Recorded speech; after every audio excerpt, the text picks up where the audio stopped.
Là các bạn nhìn này, hôm nay thì chúng ta sẽ đi tiếp tục cái phần trong cái công cụ pen của chúng ta.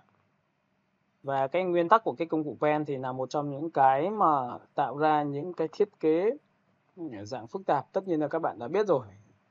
Nhưng ngoài ra thì nó còn có giá trị thứ hai nữa là nó sẽ tạo ra những sản phẩm đường cong. Và đối với những sản phẩm đường cong thì các bạn sẽ phải luyện rất là nhiều, bởi vì đây là một trong những cái phần mà cực kỳ quan trọng. Để muốn bắt đầu từ cái việc này thì mình sẽ đi lại từ cái đoạn mà đồ hình cho các bạn để các bạn đồ cho chính xác nhé. Là các bạn nhìn vào đây. Việc đầu tiên là chúng ta sẽ chọn một cái Ctrl O. Sau khi Ctrl O xong thì các bạn sẽ kéo xuống và chúng ta sẽ chọn đến một cái thư mục, có thể là mỹ phẩm. Và chúng ta sẽ đồ ra được những cái hình như thế này này, chúng ta sẽ phải đồ nhiều hơn để thứ nhất là chúng ta có thể làm được cái hồ sơ xin việc trên cái nền tảng mỹ phẩm của chúng ta nhá. Ví dụ như chúng ta có thể tích vào đây. Rồi, mọi người nhìn thấy không ạ? Đó, để muốn đồ được một cái này thì chắc chắn là chúng ta sẽ phải đồ rất là kỹ. Ví dụ pen, chúng ta tích vào đây một điểm này. Pen này là pen dạng pad nhá. Và khi đồ này, các bạn nhìn lên tại sao cái đường dây pen của chúng ta lại có thêm dây như này, mà một số cái đường dây pen của các bạn lại không có. Thì các bạn để ý cho tôi một tí là trong cái phần setup của nó này, trong cái công cụ pen này, nó có một cái tính năng cho các bạn. Các bạn có nhìn thấy cái chữ này cho tôi chưa nhỉ? Alo? Cả nhà mình cái nhìn này chưa? Có nghĩa là nếu mà bạn không tích vào đây thì bạn tích vào đây thì tích vào cái điểm thứ hai nó không có nhìn thấy. Không nhìn thấy cái dây nhá, nhìn thấy không nhìn dây chưa? Đó, nên là khi mà bạn làm, bạn phải tích vào đây cho tôi. Thì như vậy khi mà chúng ta đồ hình thì nó mới chính xác, nó sẽ giúp cho chúng ta về cái cách nhìn tổng quan. Đó, tích vào đây, giữ phím man, kéo theo chiều, đẩy lên đây, bẻ cong vào đây.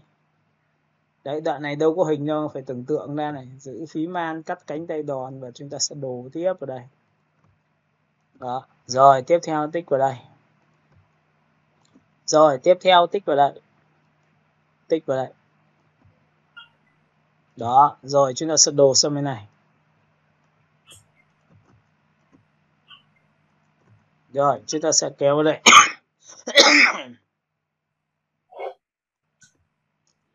Giữ phím man, cắt cánh tay đòn thì mọi người cứ làm như bình thường thôi. Chúng ta sẽ đồ cái ý đi đến đâu đổ đến đấy. Ví dụ như trong trường hợp này tôi bẻ cong nhai thì đến đoạn này tôi không cần cắt cánh tay đòn nữa mà cua mà một phát thẳng trực tiếp vào đây. Tại vì đôi lúc khi mà chúng ta cắt cánh tay đòn thì chúng ta không kiểm soát được cái việc này nên cảm giác chỗ này nó không mềm. Nên mọi người cứ đồ tùy theo ý của mọi người thôi nhá, miễn sao cái hình của chúng ta phải nuột nào. Nếu chưa nuột, đồ nhiều lần, nuột hết nhá. Kéo theo chiều của đường cong, kéo phát xuống đây, giữ phím An, cắt cánh tay đòn và chúng ta sẽ đi rất là kỹ cái đoạn này. Đoạn này bẻ cong theo chiều của đường cong. Rồi tiếp theo các bạn sẽ tích vào đây, tích vào đây, rồi tích vào đây, rồi tích vào đây.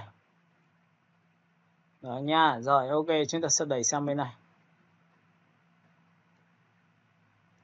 Đó, đoạn này thì nó phải cua rồi nên là chúng ta sẽ kéo ở đây, chúng ta kéo theo chiều đường cong và bắt luôn ở trực tiếp từ đây. Đó, mọi người nhìn thấy chưa? Và sau khi đã làm xong thì chúng ta ấn vào Ctrl Enter.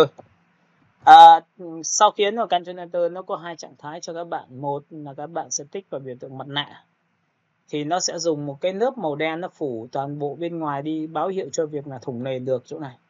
Còn loại thứ hai là bạn có thể nhân bản trực tiếp lên. Ví dụ nhân bản trực tiếp thì chúng ta đã quen với việc là Ctrl J rồi. Rồi. Và sau khi Ctrl J xong thì cái này sẽ phải được lưu lại. Bạn sẽ lưu lại là tốt nhất, bởi vì lưu lại để sau này chúng ta còn làm những cái, cũng có thể là sau này bạn sẽ phục vụ cho việc làm chuyển động, rồi làm quảng cáo. Đấy, thì mình thiếu tư liệu thì mình có thể lấy tạm cái này để đưa cho khách hàng xem là cách lên phương án hoặc là làm hồ sơ. Ctrl Enter xóa. Đó. Đấy thì một cái sản phẩm mà khi được cắt ra thì nó phải được như thế này. Và sau khi cắt ra thì để giảm tải cái dung lượng nó quá mạnh ấy, thì chúng ta sẽ dùng một cái phương pháp như sau. chúng ta chọn vào image, chúng ta chọn vào chim.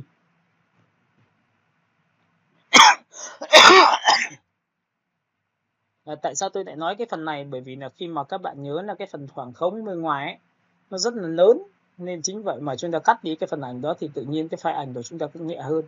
Các bạn nhìn thấy nó ok này. Đó thì tôi vẫn là cái file đó nhưng mà nó sẽ cắt rất là sát cái đối tượng của chúng ta, nhìn thấy chưa? Và như thế này mà chúng ta set thành file PNG thì nó sẽ nhẹ hơn rất là nhiều, các bạn nhớ nhé. Và lưu lại, Ctrl S lại và chúng ta sẽ lưu lại. Chúng ta lưu lại thì chúng ta có thể để trong cái mỹ phẩm chúng ta ghi là SP1, được chưa? Và file này là file Photoshop nhé. Đó. Cũng tương tự như vậy với những cái tiếp theo, các bạn có thể ấn vào Ctrl O rồi chúng ta lăn chuột xuống, chúng ta cũng có những cái dạng đường thẳng nó khúc chiết hơn. Đấy, tìm những cái sản phẩm mà nó tương tự như thế này chẳng hạn. Với những cái trường hợp mà như thế này thì các bạn sẽ dùng những cái giải pháp là chúng ta tập quen này. Chúng ta sẽ làm uốn lượn trái phải. Đây, được chưa? Ok, tiếp theo các bạn Ctrl O và chúng ta lăn chuột xuống.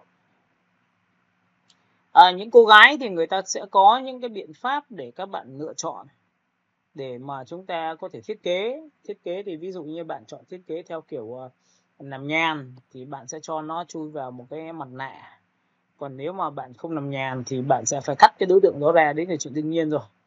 Và một trong những cái thủ pháp mà khi mà mình dùng cái vùng chọn thì các bạn nhìn này, ở trong đây là một cái có thể là liên quan đến một cái dòng mỹ phẩm chẳng hạn, thì bạn có nhìn thấy cái phần bên tay phải của chúng ta cũng muốn xóa đi, thì trong cái công cụ, một số tính năng của công cụ của cái hình vùng chọn của chúng ta nó cũng có tính năng là dùng công cụ M và quét qua cái vị trí cần thiết, nhìn chưa? Và sau đó thì các bạn sẽ chọn vào cái phần edit này, chúng ta chọn vào cái phần content away fill này, nhìn nhá. Các bạn sẽ chọn vào cho tôi là fill nhé, shift F5 nhé, và shift F5 thì các bạn sẽ chọn ra, nhìn chưa? Và lúc này thì chúng ta sẽ để các thông số tương tự như này, nó mặc định thì chúng ta ok thì cái hình của chúng ta nó sẽ biến mất luôn cái biểu tượng về cái chữ đó. Và lúc này thì các bạn sẽ quét qua một lần nữa ở phần vị trí còn thừa còn lại như này. Bạn sẽ chọn vào edit và chúng ta chọn vào fill cho nó một cái màu. Và lúc này thì chúng ta ok thôi. Thế là Ctrl D. Các bạn sẽ nhìn thấy một cái ảnh của chúng ta đã xóa được cái bản quyền, và tất nhiên tôi có một cái ảnh nói chung nó cũng hấp dẫn hơn rất là nhiều về mặt thiết kế, đúng không ạ? Và với những cái tông màu như thế này thì chắc chắn là các bạn sẽ nhìn thấy là chúng ta có thể thiết kế banner, và thiết kế banner thì chúng ta sẽ phải làm sao uốn lượn, cái đường uốn lượn của chúng ta sẽ phải làm sao phải rất duyên dáng, nhấn mạnh để cái giá trị sản phẩm của các bạn lên, thì đấy mới là giá trị của thiết kế của chúng ta. Và chúng ta nhớ một điều rằng là khi tìm sản phẩm thì có những cái tông màu vàng thì các bạn sẽ đi theo tông màu vàng. Ví dụ sản phẩm như thế này thì chúng ta đặt nó rất là dễ, mọi người nhìn thấy chưa? Ok, vậy thì để muốn làm được điều đấy thì chúng ta sẽ có đi đến một vài cái liên quan đến hiệu ứng về thứ nhất về hòa trộn. Hôm nay thì tôi sẽ dạy cho các bạn về hòa trộn nhá. Nào các bạn nhìn này, hôm nay thì chúng ta sẽ đi đến phần hòa trộn, thì chúng ta sẽ có một cái khổ giấy. Khổ giấy này thì mình sẽ để là khoảng 800. Một chiều là mình sẽ để 800 rất là nhỏ thôi. Và chúng ta sẽ ấn vào Create. Lúc này thì các bạn sẽ chọn cho tôi một cái màu. Và các bạn nhớ nha, chọn cho tôi một cái màu thì chúng ta sẽ chọn một cái hình đầu tiên là một cái hình tròn. Và sau đó thì sau khi đã chọn hình tròn xong thì các bạn có thể lập lên một layer mới, bởi vì là chúng ta cứ theo đúng nguyên tắc đây. Chúng ta cứ lập ra một layer mới, và layer mới xong thì bạn sẽ đổ màu cho tôi. Thế nào là gọi là hòa trộn? Là hòa trộn giữa lớp trên và lớp dưới của đối tượng của chúng ta để tạo ra một hiệu ứng, tạo ra một cái phần trộn màu, làm sao để cho nó phù hợp với cách nhìn của các bạn sau khi mà chúng ta đã hiểu bản chất. Thì các bạn nhìn vào đây, lúc này chúng ta có layer 1 là màu xanh, layer thứ hai background của chúng ta chính là màu trắng. Và cái hòa trộn nó nằm ở đâu? Nó nằm ở normal này, các bạn nhìn chưa? Sổ xuống. Nó có rất nhiều những giá trị hòa trộn cho các bạn. Thì hòa trộn đầu tiên normal chính là không có hòa trộn. Các bạn nhớ nhá. Chúng ta không có hòa trộn là chọn normal. Chế độ thứ hai của các bạn nhìn lên chế độ thứ hai trong đây không? Cũng là hòa trộn. Và khi mà bạn chọn vào điểm thứ hai này nó cũng không tác dụng. Bạn chọn vào điểm đầu tiên thì bạn có thể thay đổi cái opacity, nó chỉ mờ đi cho các bạn thôi. Nhìn chưa? Nó sẽ mờ đi cho các bạn và chúng ta không nhìn thấy điều gì xảy ra cả. Nhưng trường hợp thứ hai khi mà bạn hòa trộn, đây cũng là hòa trộn theo khu vực. Khu vực đầu tiên là khu vực gọi là hòa trộn thường, không tác dụng. Nhưng riêng trường hợp số 2 thì các bạn sẽ nhìn thấy là lúc này nếu tôi chọn phương thức nhé, tôi phóng to cho các bạn sẽ nhìn thấy đối tượng của chúng ta răng cưa. Còn trường hợp thứ nhất thì chúng ta sẽ nhìn thấy không có răng cưa. Sổ xuống chúng ta có răng cưa, nhìn chưa? Và cái này nó tính theo opacity, càng mờ thì những cái điểm màu của đối tượng này sẽ càng phân tán ra rất nhiều. Ví dụ chúng ta chọn vào đây thì các bạn có nhìn thấy càng mờ thì cái điểm mà nó sẽ phân tán ra ngoài như này không ạ? Đó, các bạn nhìn chưa? Đây cũng là một trường hợp và chúng ta có thể tạo ra rất là nhiều hiệu ứng từ những cái này được. Có những người thì có thể là áp dụng làm tia sáng, có những người làm áp dụng cho sản phẩm của chúng ta nó có thể được hay không. Đây nhìn nhé. Đó, thì các bạn có nhìn thấy là từ cái này chúng ta chấm nha, được chưa? Đó, thấy chưa? Nên là làm rất là đơn giản nha. Rồi, cũng tương tự như vậy, cái hình của chúng ta nó có thể làm như này. Ví dụ tôi chọn một cái vùng tròn, sau đó tôi dùng Shift F6 là làm về vùng tròn và tôi đặt là khoảng 40-50 gì đấy. Và tiếp tục là tôi sẽ lập ra một layer mới và tôi đổ bằng Alt Delete. Thì các bạn sẽ nhìn thấy một cái độ là độ ở giữa của đối tượng chúng ta là đậm và xung quanh nó nhạt dần. Và nhạt dần như này thì bạn sẽ sổ xuống, bạn chọn vào hòa trộn. Thì bạn sẽ nhìn thấy một điều xảy ra là nó ăn theo độ nhòe và độ mờ. Càng độ nhòe, độ mờ nhau thì nó càng phân tán ra bên ngoài rất là lớn. Các bạn nhìn thấy chưa? Rất là lớn nha. Đó. Nhìn chưa?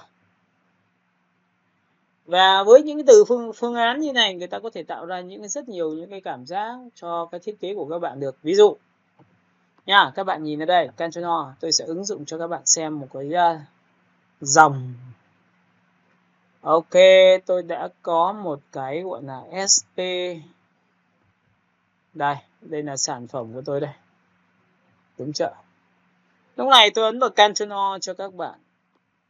Và sau đó thì các bạn sẽ chọn đến cho tôi một cái phần thư viện ảnh. Ở trong phần thư viện ảnh thì các bạn sẽ nhìn thấy là cái phần này tôi đã có một cái background và tôi sẽ chọn vào texture color. Tất nhiên là nó có nhiều loại nền khác nhau nhưng mà các bạn có thể chọn một cái nền nào nó phù hợp để nó gần gũi với các bạn nhất. Rồi, sau khi đã có xong thì tôi sẽ ấn vào Ctrl A, chọn hết, Ctrl C copy, nhưng sang bên này thì tôi muốn xoay dọc cái độ khổ giấy này lên, bởi vì tôi muốn làm dọc cái khổ giấy để tôi thiết kế chẳng hạn. Hoặc tôi có thể dùng công cụ C là crop và tôi sẽ crop nó lại C này. Nó sẽ sang bên này, tôi chỉ lấy một đoạn như này thôi, để chọn Enter. Lúc này sau khi mà Ctrl C xong nhá, cái sản phẩm này, Ctrl A là chọn hết này, Ctrl C là copy này, nhìn chưa? Ctrl A, Ctrl C, sau đó sang file thiết kế là Ctrl V. Thì các bạn sẽ nhìn thấy cái sản phẩm của chúng ta nó sẽ được như này. Và theo thông lệ bình thường thì như tôi đã chia sẻ cho các bạn biết là việc đầu tiên là chúng ta sẽ phải làm sao hả? Ctrl G được không? Ctrl G lúc này chúng ta sẽ dùng cái công cụ Ctrl T và chúng ta sẽ làm sao? Chúng ta sẽ đổ bóng xuống bằng giữ Shift kéo từ trên xuống, đúng không? Và rất nhiều bạn là làm cái kỹ thuật này thì cũng đã ổn rồi. Rồi, tiếp theo phần thứ hai nữa là từ đây đến đây thì các bạn nhớ bạo dạn cho tôi một tí là tôi tích vào đây một điểm. Tôi tích vào đây một điểm, tôi tích vào đây một điểm. Đó, và các bạn có thể lấn lá đi bên ngoài một tí như thế này. Và Ctrl Enter, Ctrl X và Ctrl V. Sau khi Ctrl X và Ctrl V xong thì các bạn sẽ chọn vào đây, bởi vì là cái nguyên tắc là chúng ta có thể làm là giả lập được. Đó, và sau khi làm xong thì các bạn sẽ nhìn thấy là cái hình của chúng ta đã được cũng khá là tốt rồi. Thì bắt đầu chúng ta chọn 1, chọn 2 nhé. Các bạn nhìn này, ta chọn 1, chọn 2. Ép nó lại với nhau bằng Ctrl E. Sau khi mà Ctrl E xong thì các bạn sẽ nhớ cho tôi một cái lệnh rất là hay, đó là chúng ta chọn filter, chúng ta chọn vào blur và chúng ta chọn vào Gaussian blur là làm nhòe, motion blur là nhòe theo hướng. Ví dụ motion blur này, các bạn sẽ nhìn thấy này, nó sẽ đi từ trên xuống dưới này. Đó, các bạn có nhìn thấy không? Chúng ta sẽ đi nhòe từ trên xuống dưới này. Đó, đây chiều dọc đây. Các bạn nhìn chưa? Và sau khi đã chọn xong cái này thì tôi sẽ kéo xuống đây một tí nữa. Và nhiệm vụ bây giờ thì chúng ta chỉ việc làm mỗi cái thao tác là cái này làm sao để cho nó chuyển đến mặt nền thôi. Nên tôi sẽ dùng cái công cụ M và tôi quét qua một nửa phần phía dưới. Tôi cũng không dạy gì mà tự nhiên quét sát vào đây làm gì cả, bởi vì như vậy nó rất xấu. Tôi cứ quát ngoài này một tí và lúc ngoài tôi làm mềm vùng chọn là Shift F6. Với làm mềm thì các bạn có thể chọn là 80% và cho tôi vào xóa đi thôi. Đấy, các bạn sẽ nhìn thấy là độ làm mềm nó cũng khá là tốt rồi. Và đôi lúc nó là tạo độ nhòe nên nó sẽ làm mất nhòe cái đoạn mà tôi cắt riêng hai cái phần với nhau. Đó, nhìn chưa? Phần thứ hai nữa là của các bạn là khi mà bạn làm thì các bạn nhớ để ý cho tôi là bạn sẽ vẽ một cái hình như này cho tôi. Với cái hình này thì các bạn nhớ cho tôi một tí nữa là chúng ta dùng công cụ Shift F6 làm mềm vùng chọn sau khi vẽ thì bạn sẽ chọn 30 cho tôi. Đấy. Thấy nhỉ? Vùng chọn tại sao biến mất? Bởi vì là cái độ làm mềm nó lớn hơn so với cái vùng chọn bạn vẽ ra. Nên các bạn nhớ cho tôi là khi vẽ vùng chọn ra như này bạn có thể dùng Shift F6. Dùng Shift F6 và chúng ta đặt nằm 10 chẳng hạn như này thì nó lại hợp lý. Lập ra một layer mới và tôi sẽ đổ cho nó một cái màu. Đầu tiên thì chúng ta sẽ chọn một cái màu đã. Và cái màu xong thì các bạn sẽ nhìn thấy đây là cái màu này. Chúng ta sẽ chọn vào multi là làm đậm màu. Nền đậm, Ctrl T và chúng ta kéo bẹt xuống. Cái này thì các bạn để sát chân cho tôi nhé, để nó tạo ra độ chiều sâu của thiết kế cho chúng ta. Và cái này nó phải được nằm dưới một cái nền dưới cùng. Nhìn nhận giữ phím Alt cho nó copy sang bên này. Và Ctrl T bởi vì nó rộng quá nên là tôi sẽ phải thu nhỏ lại. Được chưa? Rồi. Đấy, thì các bạn nhìn thấy không ạ? Một sắc độ tốt là nó đã tốt rồi. Tiếp theo với cái hình như này. Đấy, các bạn có thể làm cho mỹ phẩm bán trên Shopee rất là đơn giản như này này. Đây là một cái cách mà chúng ta lựa chọn. Tiếp theo nữa thì bây giờ tôi sẽ tạm thời tôi tắt mắt toàn bộ cái này đi và tôi thực hiện thao tác cho các bạn là cái lệnh vừa rồi mình vừa chia sẻ. Đó là chúng ta vẽ một cái vùng chọn và vẽ một cái vùng chọn lớn vào đây. Và trước khi vẽ vùng chọn làm mềm như này thì chúng ta chọn một cái công cụ là Shift F6. Shift F6 thì chúng ta sẽ chọn là 50 như này chẳng hạn. Thì chúng ta đổ màu bằng lệnh là Alt Delete nha. Chúng ta sẽ đổ màu là Shift F6 này. Sau đó thì bạn lập ra một layer mới này, bạn đổ màu này, Ctrl đen này. Và mọi người sẽ nhìn thấy là cái Ctrl đen của chúng ta nó sẽ tạo ra một vết nhòe như này và chúng ta sử dụng cái hiệu ứng. Đó. Mọi người nhìn thấy cái hiệu ứng này chưa? Alo. Alo. Rồi ạ. Rồi. Rồi, như này nhá, sau khi đã sử dụng xong cái hiệu ứng này xong thì mọi người để ý rằng là nếu mà tôi trở về normal thì lại mất hiệu ứng. Lại không tạo thành hạt được. Ấn vào đây thì sao? Lại tạo thành hạt. Vậy thì làm thế nào để giữ lại được cái hạt này? Thì đấy mới là vấn đề. Thì bây giờ người ta làm bằng kiểu gì? Người ta lập ra một layer mới nha, các bạn nhớ nhá. Tôi sẽ chọn cái layer mới và cái layer vừa làm nó cái hình tròn này này. Tôi ép nó thành một bằng Ctrl E. Thì lúc này nó không quay trở lại nữa, nó lại trở về normal rồi. Nhìn thấy chưa? Normal rồi. Để chưa? Các bạn có thấy không? Normal như bình thường nhá. Đấy. Và sau khi trở về normal thì trong cái công cụ blur của chúng ta nó có một cái hiệu ứng rất là hay cho cái việc thiết kế của các bạn là chúng ta có thể chọn vào filter, chúng ta chọn vào blur và chúng ta chọn vào radiant blur. Có nghĩa là khi cái tiêu chí này khi tích vào đây thì ở đây nó có cái hiệu ứng là đây là xoáy này. Các bạn kéo vào đây thì tất cả những cái điểm hạt là nó xoáy theo này. Các bạn nhìn chỗ những cái hạt chân chấm này xoáy theo. Đấy, ok nhá. Đó, các bạn nhìn không? Nó tạo hạt nha. Nhưng bình thường khi mà chúng ta chọn vào filter, chúng ta chọn vào blur và chúng ta chọn vào radiant blur và chúng ta không chọn vào theo kiểu xoáy nữa mà chúng ta chọn room kiểu như lan tỏa ra như này thì bạn ấn ok thì những cái hạt này sẽ lan tỏa như này. Đấy, các bạn có nhìn cái chỗ này của tôi không ạ? Và sau này khi mà làm xong thì các bạn có thể chọn vào biểu tượng đây là một cái chấm. Bạn đập và giữ shift, bạn kéo vào đây cho tôi một cái chấm thứ hai, chấm thứ ba, rồi chấm thứ tư, rồi chấm thứ 5, rồi chấm thứ 6, rồi chấm thứ 7, chấm thứ 8, rồi chấm thứ 9. Cái này là các bạn sẽ tự cho to nhỏ khác nhau. Nếu mà to nhỏ khác nhau thì càng nhiều thì càng tốt nhé. Tất nhiên trong trường hợp này bạn dùng bút thì nó sẽ tốt hơn là cái việc làm thủ công. Ví dụ đây là thủ công này, nhưng mà để thủ công thì nó cũng có ý đồ. Có nghĩa là tất nhiên nó vất vả hơn, tại vì là chúng ta mới học nên là chúng ta chỉ được đến đây thôi. Được chưa? Để tạo ra những cái background thiết kế cho chúng ta chứ đôi lúc có phải lúc nào chúng ta cũng có sẵn là những cái thiết kế ở trên mạng nó có sẵn cho mình đâu. Đúng không? Lập ra một layer mới này.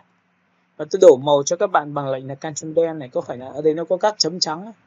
Lúc này chúng ta chọn là filter và chúng ta chọn vào blur và chúng ta chọn vào mode radiant blur. Cái lệnh này chúng ta đã làm một lần rồi thì bạn có thể tích vào đây. Hai là bạn có thể ấn vào Alt F. Alt F này nhắc lại. Đó. Và chúng ta ấn vào Alt F một lần nữa thì nó lại nhắc lại. Thì các bạn sẽ nhìn thấy cái tia sáng của tôi nó sẽ được như này.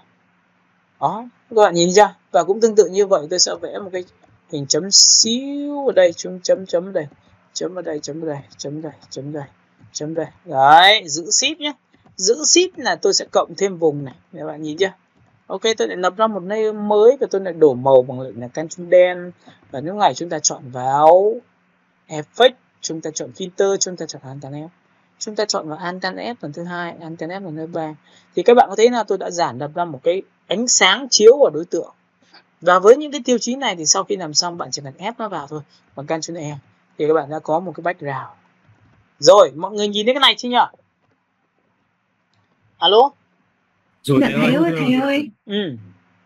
Hiểu cái đoạn này chưa? Hiểu rồi thầy ơi. Cái này là chuyên gia tạo ánh sáng nhá, để tạo ra người các thứ. Em phải để ý rằng là với những cái tiêu chí ánh sáng như này người ta chỉ cần ấn Ctrl O. Có một bạn Trang về giáo dục đó, trong lớp mình cũng đã hỏi tôi về cái câu chuyện này, nó cũng rất là nhiều rồi. Ví dụ như chúng ta chỉ cần chọn một cái background như thế này, được chưa? Và chúng ta chỉ cần đưa cái này sang thôi. Ví dụ cái này nữa tôi sẽ tắt đi, cái này tôi đưa sang, được chưa? Em thấy không? Đấy, nó sẽ tạo ra những cái sản phẩm cho các bạn. Ansys phóng to này, mọi người nhìn thấy cái này chưa? Đấy, đặt sang trái, đặt sang phải, đặt sang trên, đặt xuống dưới, tùy theo tính chất của mọi người để mọi người làm. Nhìn thấy chưa? Đó, đặt đây là phát sáng thôi. Nhưng mà vấn đề là nó phải đủ độ đậm thì chúng ta mới nói chuyện được. Được chưa? Rồi, phần thứ hai là Ctrl O. Các bạn sẽ nhìn thấy là đây cũng là một cái tiêu chí của cái hình của chúng ta vừa kiếm được. Đây này. Các bạn sẽ chọn vào đây. Tôi cũng có một cái hình như thế này. Thấy chưa? Rất đẹp. Ctrl O. Lúc này thì các bạn sẽ kéo xuống vào đây, chúng ta sẽ có mỹ phẩm này. Trong phần mỹ phẩm của chúng ta thì chúng ta ấn vào Ctrl A, Ctrl C và chúng ta sẽ làm sao ạ?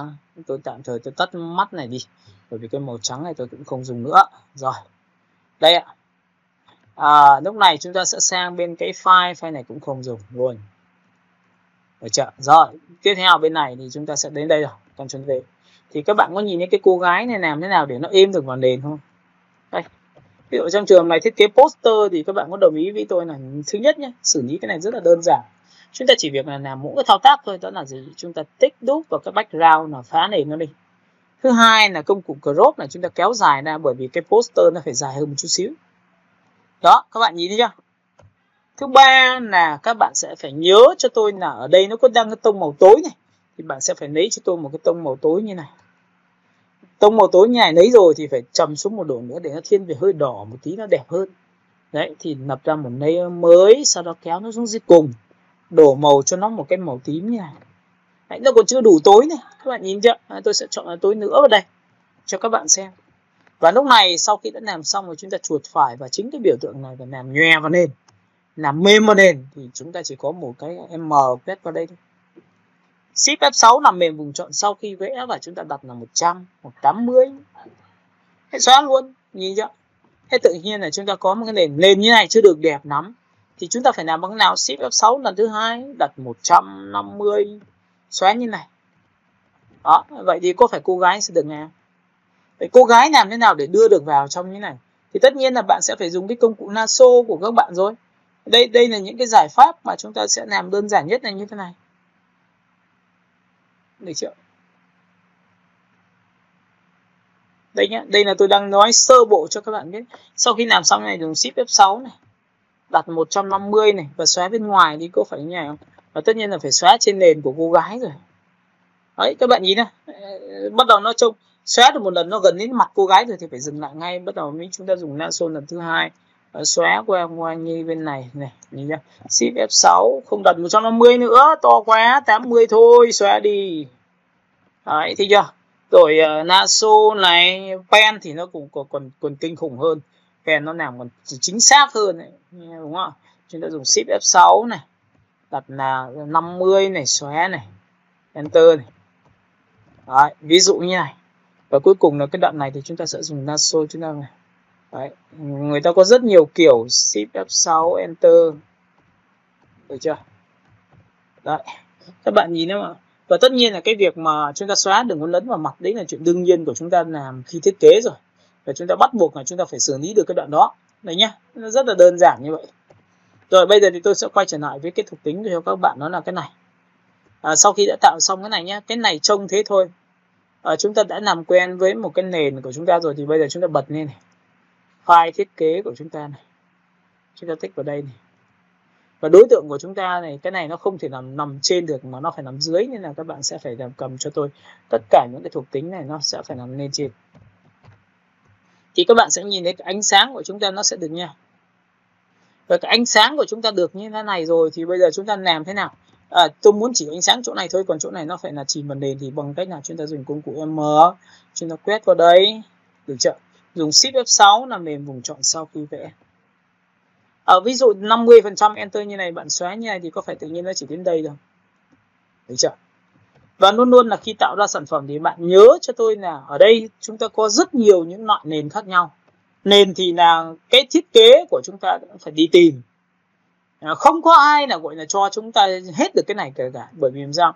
Nó nhiều kinh khủng, đúng không ạ? Và đôi lúc những cái mà thứ mà cho chưa chắc đã hợp, và đôi lúc những cái thứ mà mình tìm ra chưa chắc đã làm được. Nên các bạn nhớ cho tôi là phải đi làm rất là nhiều thứ. Ví dụ tại sao chọn một cái tông một cái bông hoa màu tím như thế này, đúng không?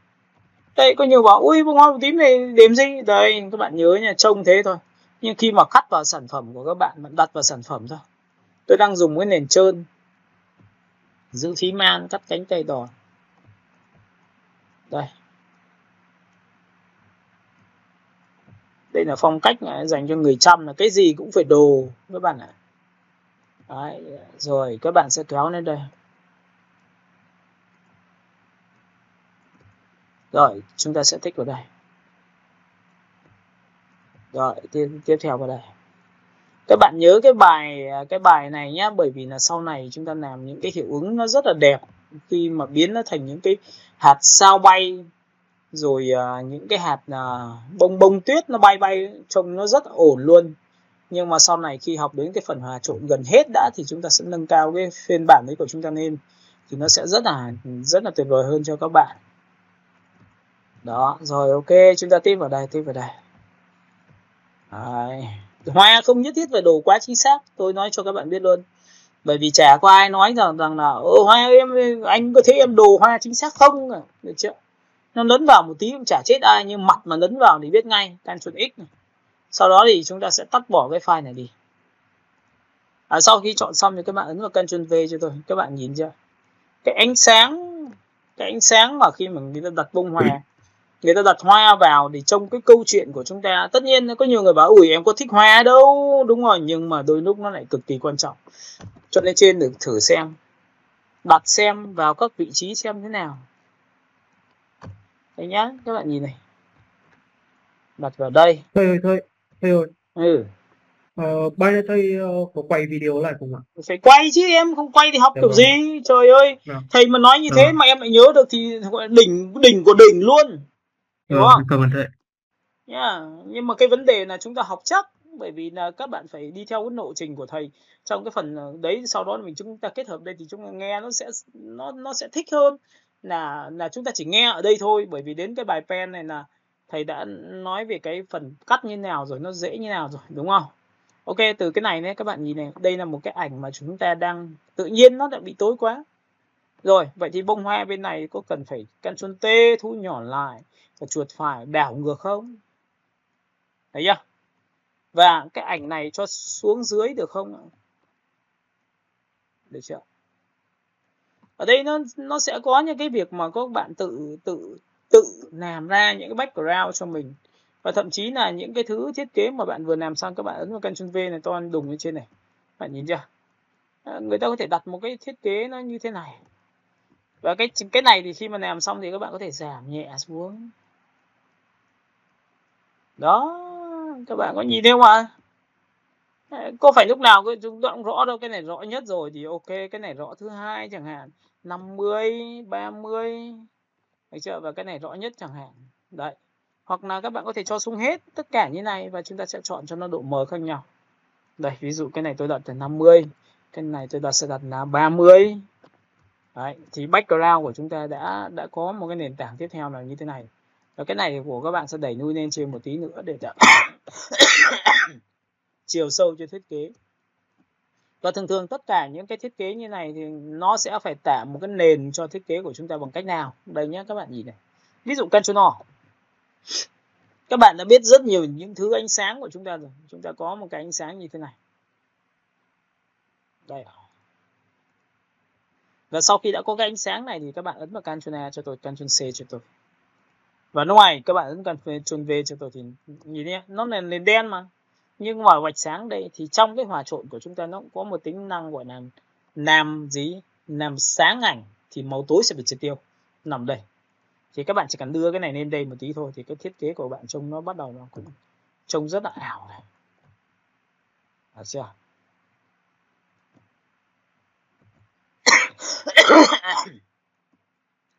Và khi mà thiết kế như này thì cái dòng mà chúng ta sẽ tiến đến cái phần làm về mỹ phẩm cho thương hiệu, được chưa? Về thiết kế như này là chúng ta đã có được một cái nền tảng rồi.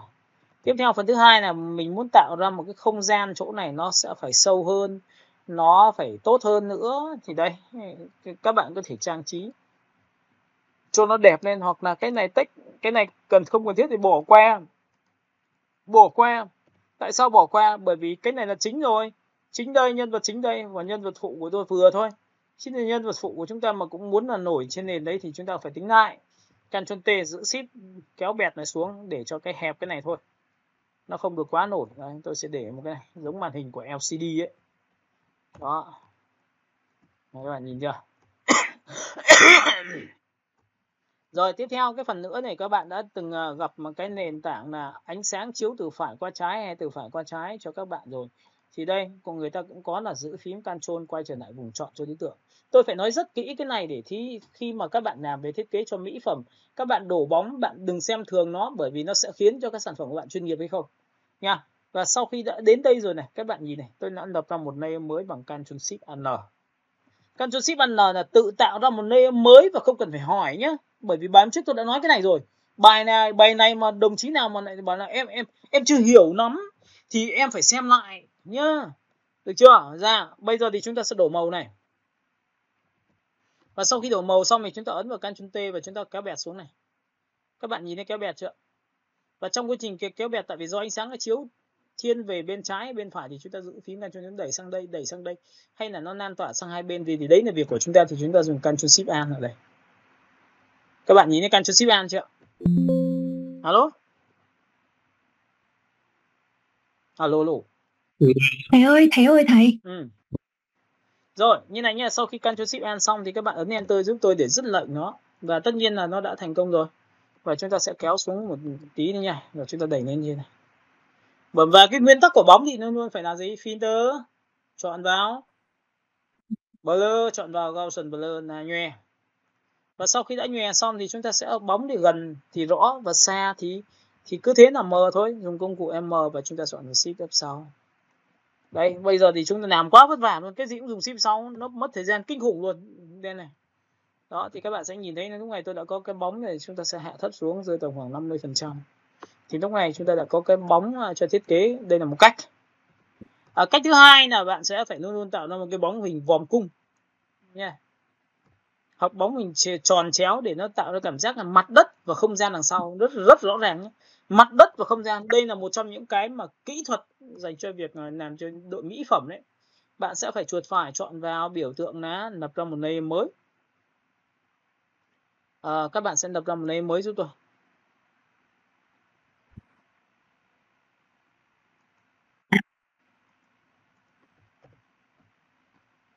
Đó, đầy rồi này.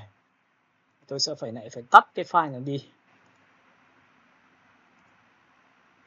Đó, rồi, bây giờ thì chúng ta sẽ đến đây, lập ra một name mới. Name mới xong thì các bạn nhớ cho tôi là tôi đổ màu như này, tôi thêm màu sáng. Thì các bạn có thấy là khi đổ màu sáng như này thì là trông rất là bắt mắt. Nhìn nó bắt mắt chưa? Rất là bắt mắt luôn. Và sau khi đã bắt mắt xong như này thì người ta sẽ sử dụng cái gì? Người ta sử dụng cái gì trong đây? Được không ạ? Nhìn chưa? Chúng ta sẽ dùng cái công cụ M và chúng ta sẽ quét qua một nửa phần phía này. Và chúng ta dùng công cụ Shift F6 nha. Đặt là 30 và chúng ta xóa dần đi. Thì các bạn sẽ nhìn thấy là cái đường ánh sáng của chúng ta nó sẽ chạy như này. Cái ánh sáng chạy như này, nhưng có những người cực kỳ khó tính, có nghĩa là cái miếng bên trong là sáng còn bên ngoài thì phải chìm vào nền. Thì này phải dùng công cụ M. Bạn quét này, nhìn này, giữ Shift này, tôi quét qua giữa, tôi giữ lại này, tôi giữ đến đây này. Sau đó tôi dùng Shift F6 là mềm vùng chọn sau khi vẽ là 50 này. Bây giờ nếu bạn xóa thì giữa mất. Nhưng bạn ấn vào Ctrl Shift Y ngắn thì lại đảo ngược ra ngoài, thì bạn xóa như này thì bên ngoài lại mất. Vậy thì bây giờ dùng Shift F6 như này mà tôi đặt là 80% như này thì xóa có phải như này không? Thì các bạn có nhìn thấy cái ánh sáng của chúng ta nó sẽ có chiều sâu như này không ạ? Alo, hiểu cái này chưa? Có. Đã hiểu rồi thầy ơi. Nên là khi mà các bạn muốn làm đẹp một cái khung hình hay là một cái gì đó thì ít nhất cái phần này bạn phải chỉnh chu đã. Không chỉnh chu này làm nào được, đúng không ạ? Rồi, phần thứ hai nữa là trên cái phần này ảnh của các bạn nhìn này. Tất nhiên cái phần ảnh này nó có tác dụng gì? Đây, nhìn chưa? Chúng ta được quyền nhân bản lên, nhân bản là Ctrl G. Và khi mà Ctrl G xong nó rõ xong như này rồi thì bạn muốn rõ ở phần nào và mờ ở phần nào thì đấy là việc của các bạn. Bởi vì rất là đơn giản là chúng ta chỉ cần dùng cái công cụ Naso nhé, nhìn Naso chưa? Bạn khoanh qua vị trí này, Naso là công cụ tự do. Đây bây giờ lại có tác dụng này, chúng ta khoanh qua từ đây đến đây chạy vòng theo cái lá cây này, tôi muốn làm đoạn này không ảnh hưởng đến cái sản phẩm của tôi. Có rất nhiều bạn khi làm sản phẩm nhưng lại quên giá trị là phải làm được mờ cái này đi để chính phủ rõ ràng thì không làm. Đấy, Shift F6 làm mềm vùng chọn sau khi vẽ này. Bạn đặt là 50 và tất nhiên bây giờ bạn xóa đi. Bạn có thấy không? Nó chìm đến 1 độ và tất nhiên nó đẹp hơn 1 độ và chỗ trên thì vẫn rõ như 1 độ. Đó. Thì đấy là việc mà chúng ta làm, còn cái phần khoảng không còn lại như này chúng ta đặt text này. Đặt text vào đây là chắc chắn chính xác rồi. Được chưa? Rồi, tiếp theo nữa là Ctrl O này. Và trong quá trình khi làm thì mình cũng phải đi sưu tầm rất là nhiều thể loại về nền khác nhau. Ví dụ có những loại nền như thế này.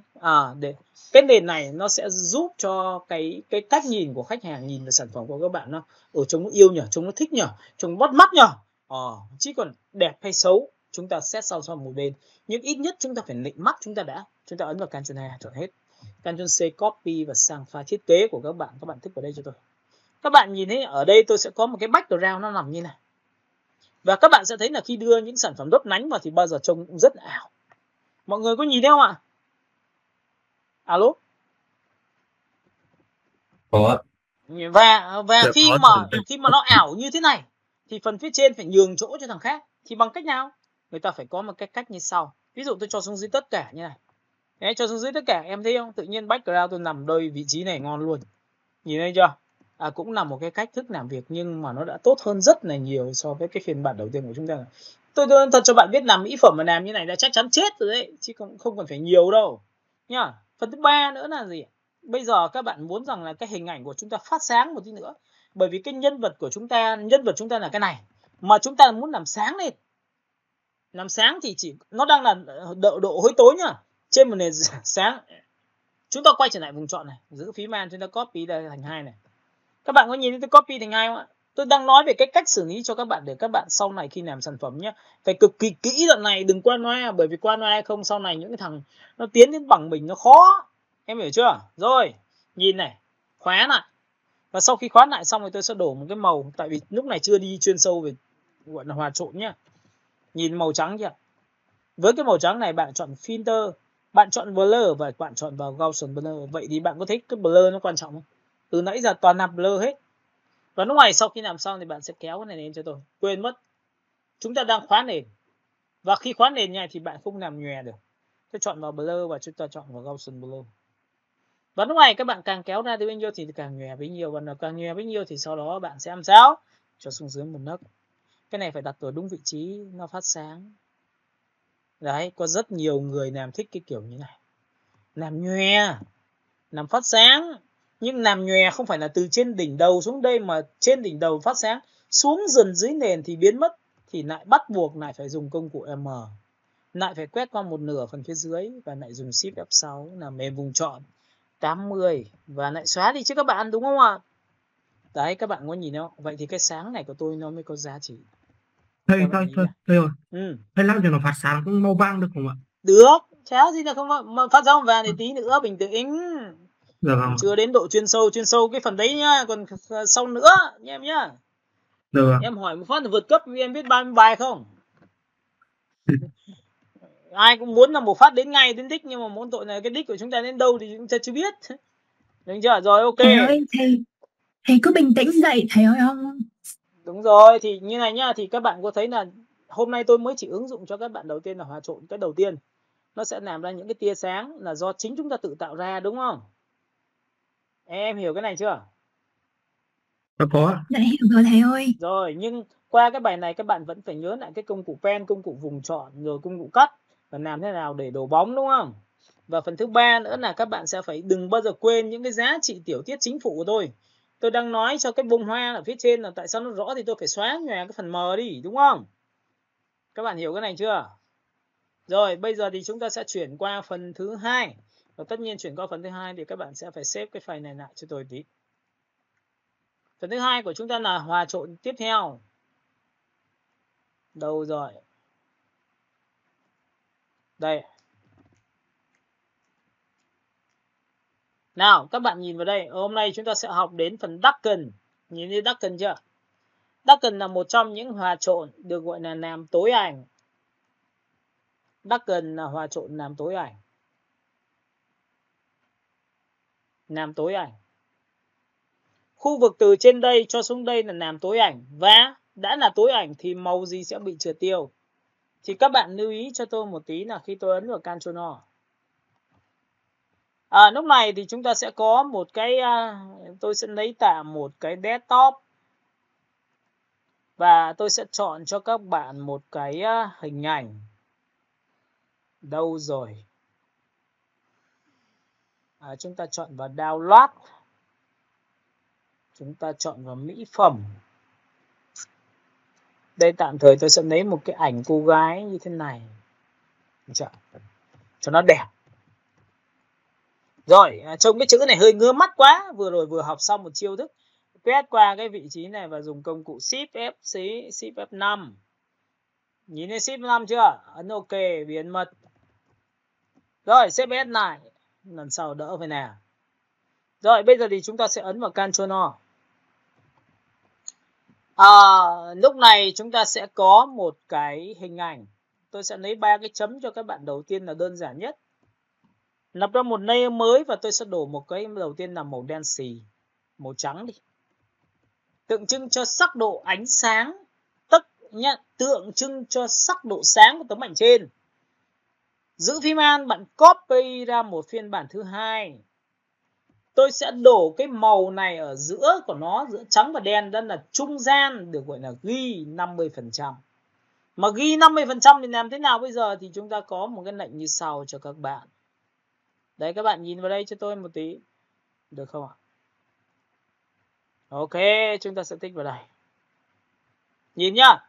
Để muốn đổ màu được cái miếng thứ hai này 50% thì bạn phải dùng cái phương pháp khóa nền.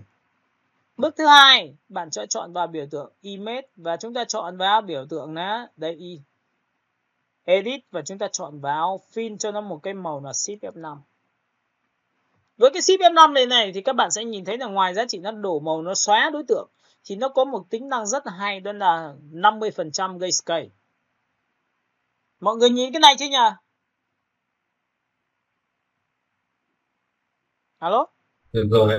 Rồi ạ. Và mọi người để ý là 50% như thế này là chắc chắn là chính xác là ghi nhá.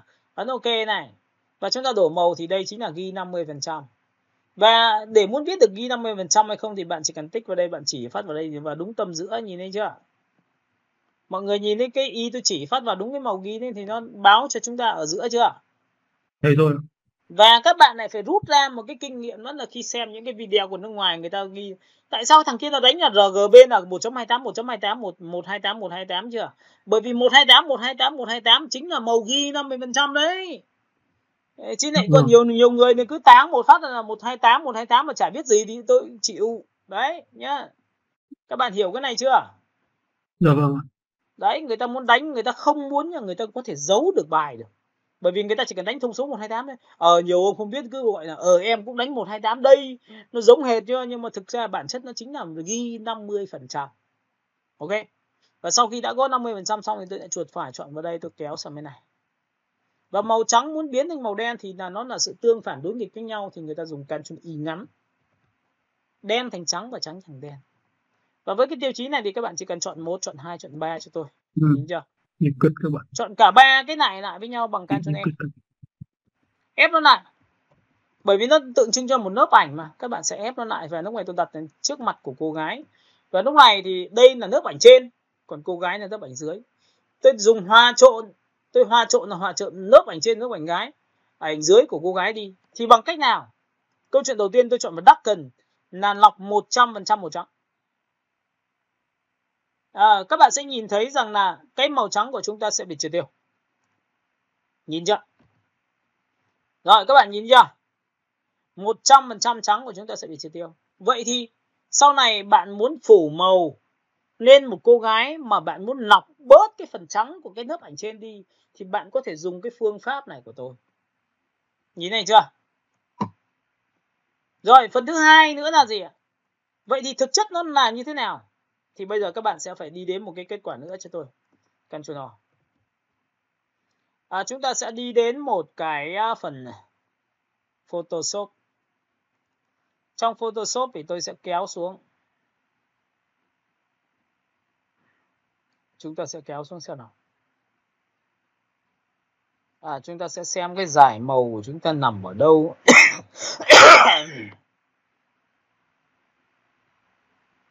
Đây ạ. Tại sao tôi lại lấy cái dải màu này mà không phải là chỉ có 3 cái sắc độ đậm, trung gian, sáng? Bởi vì các bạn có thấy rằng là khi hòa trộn giữa lớp ảnh trên và lớp ảnh dưới thì cái lớp ảnh trên nó có nhiều sắc độ không? Cả nhà. Dạ vâng. Và khi mà hiểu về sắc độ thì ở đây nó sẽ có là 100%, 90%, 80%, 70%, 60%, 50%, 40%, 30%, 20%, 10% và 0% đấy nhảy.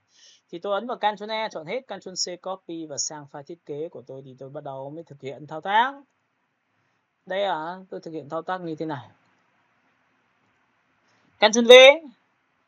Và sau khi Ctrl V xong thì tôi ấn vào Ctrl T để tôi thu nhỏ nó lại đã. Đấy, miễn sao cái chiều ngang đây, chiều cao đây. Thì các bạn sẽ nhìn thấy là khi mà tôi làm như này mà tôi dùng darken nhé, các bạn nhìn darken đấy. Được chưa?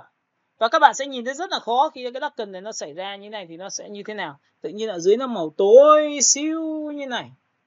Đúng không ạ? Tối thì màu trắng sẽ bị triệt tiêu đúng không ạ? Ok. Vậy thì bây giờ tôi tạm thời nhá, tôi để về normal cho các bạn, và cái màu này thì tôi sẽ để một cái màu nó thiên về màu đỏ như thế này. Lập ra một layer mới đổ màu. Thì có phải cái biểu tượng hình này, tôi sẽ tắt cái này đi, tôi chỉ có cái này thôi. Tôi chọn vào cái miếng hình, đây đỏ tôi để lên trên. Tôi sẽ hòa trộn cái sọc ngang này và cái đỏ nhá. Nào các bạn nhìn vào đây, sổ xuống, chúng ta chọn vào phần Lighten. Nhìn chưa?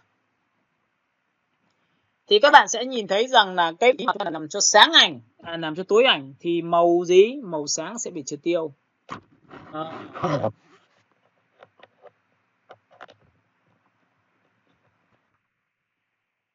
Được chưa? Thì trong cái trường hợp này màu sáng sẽ bị là tối ảnh. Đây ạ, chúng ta sẽ sổ xuống, chúng ta chọn vào Lighten. Ở đây chọn darken chứ. Chúng ta chọn vào darken. Thì các bạn sẽ nhìn thấy là thực tế bản chất của nó là từ bao nhiêu phần trăm đây ạ?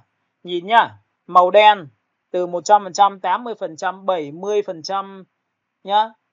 100% này, 90%, 80%, 70%, 60%, 50%, và nó chỉ thực chất bản chất của Ducken là xóa 50% thôi nha, xóa 50%.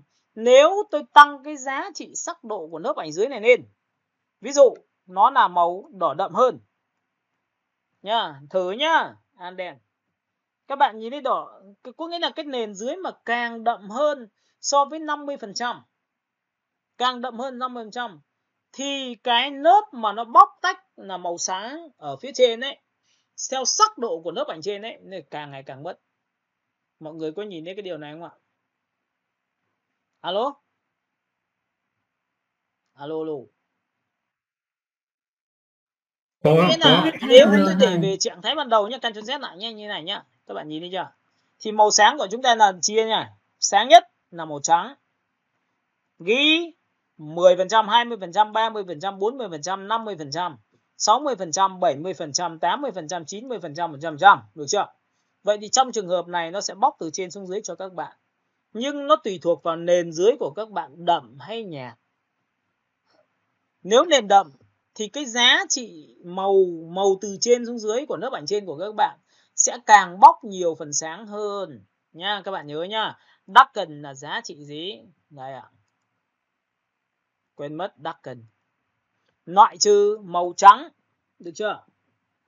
Rồi, bây giờ tôi lại tiếp tục cho các bạn xem một cái giá trị thứ hai nữa trong cái giá trị hòa trộn của chúng ta.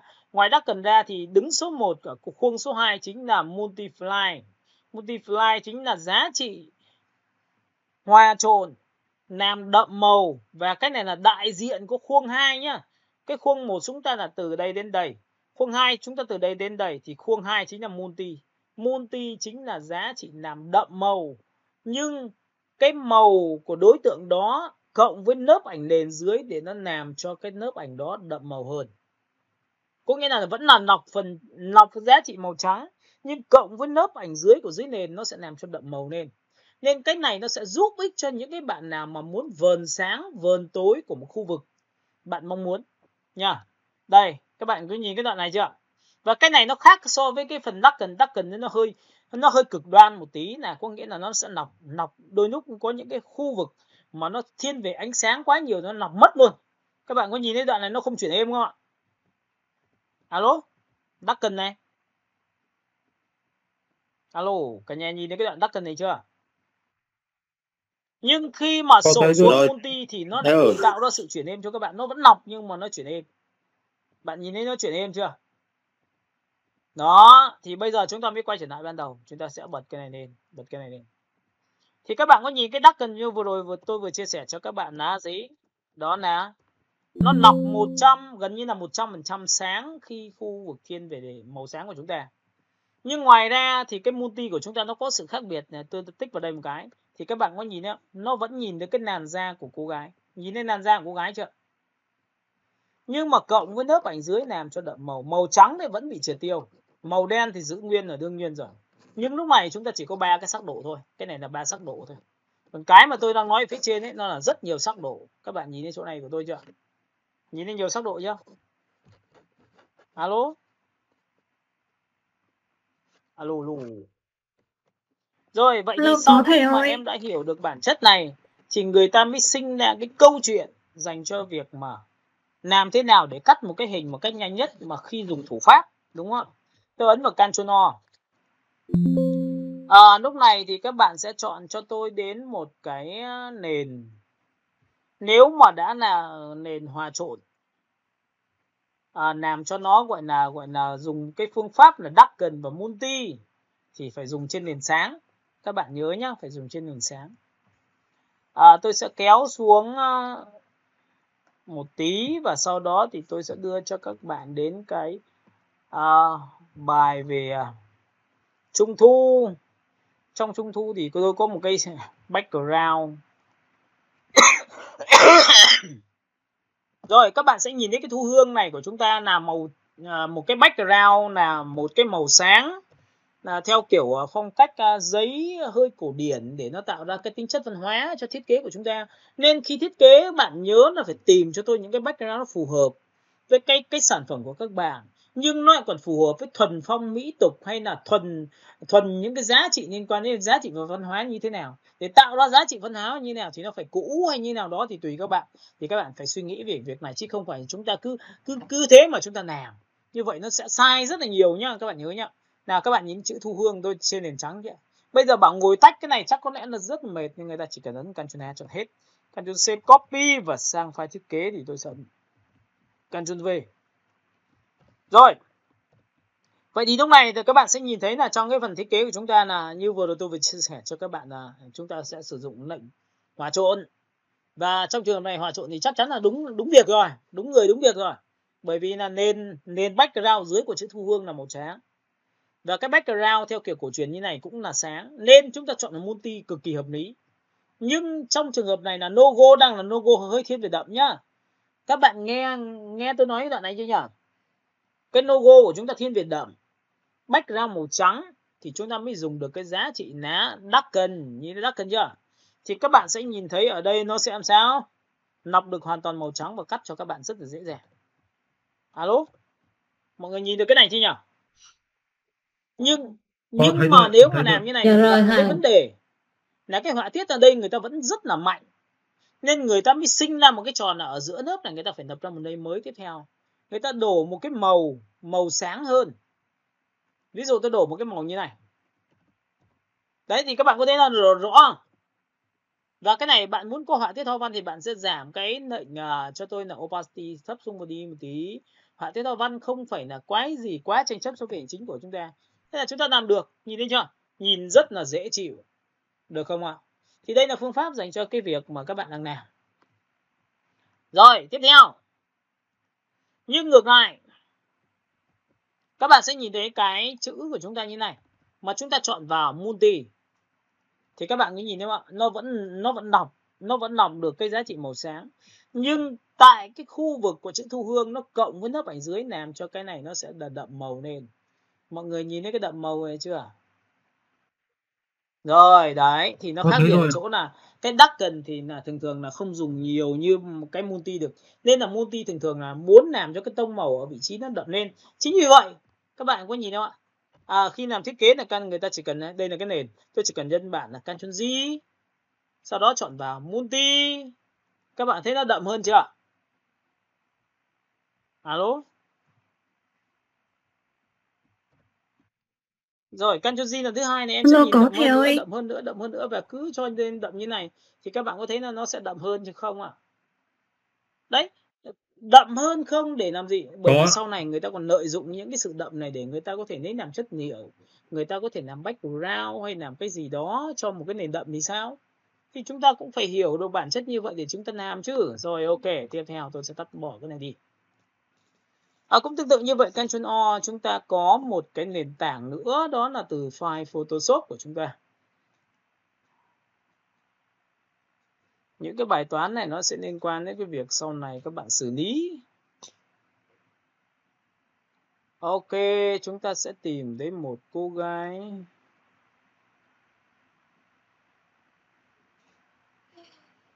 Đâu rồi nhỉ?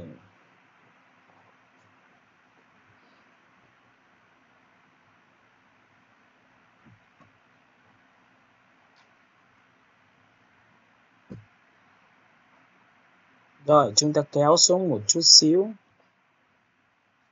Đây. Đây là một cái nền mà nó rất là quen thuộc. Và tất nhiên là cái phần này là để các bạn hiểu thôi chứ không phải là ứng dụng.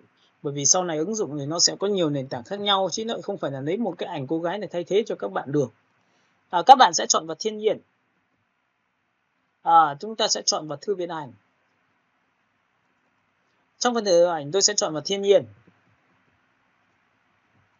Ở trong phần thiên nhiên thì các bạn sẽ có những cái hình ảnh background nó sáng. Đấy thì các bạn có thể lọc lấy một cái thiên nhiên nào đó, ví dụ tôi hay quen thuộc lấy cái này. Thì mọi người nhìn này, Ctrl E chọn hết, Ctrl C copy và sang file thiết kế thì tôi sẽ paste vào. Lúc này thì các bạn sẽ nhìn thấy là tôi sẽ thu nhỏ lại đi một tí nữa thì các bạn sẽ nhìn thấy đây ạ. Được chưa? Vậy để muốn lọc được tóc của cô gái này thì người ta làm một cách nào thì bây giờ người ta sẽ chọn là phương thức là sổ xuống.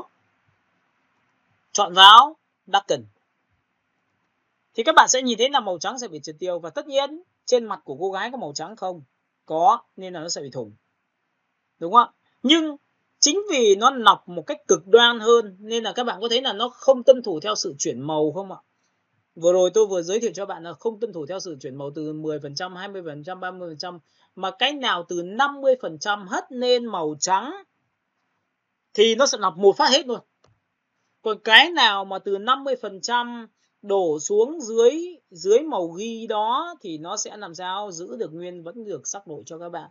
Nên chính vì vậy mà cái tóc của chúng ta do ánh sáng chiếu vào sợi tóc thì làm sao mà nó sẽ bị như rơi vào trường hợp này.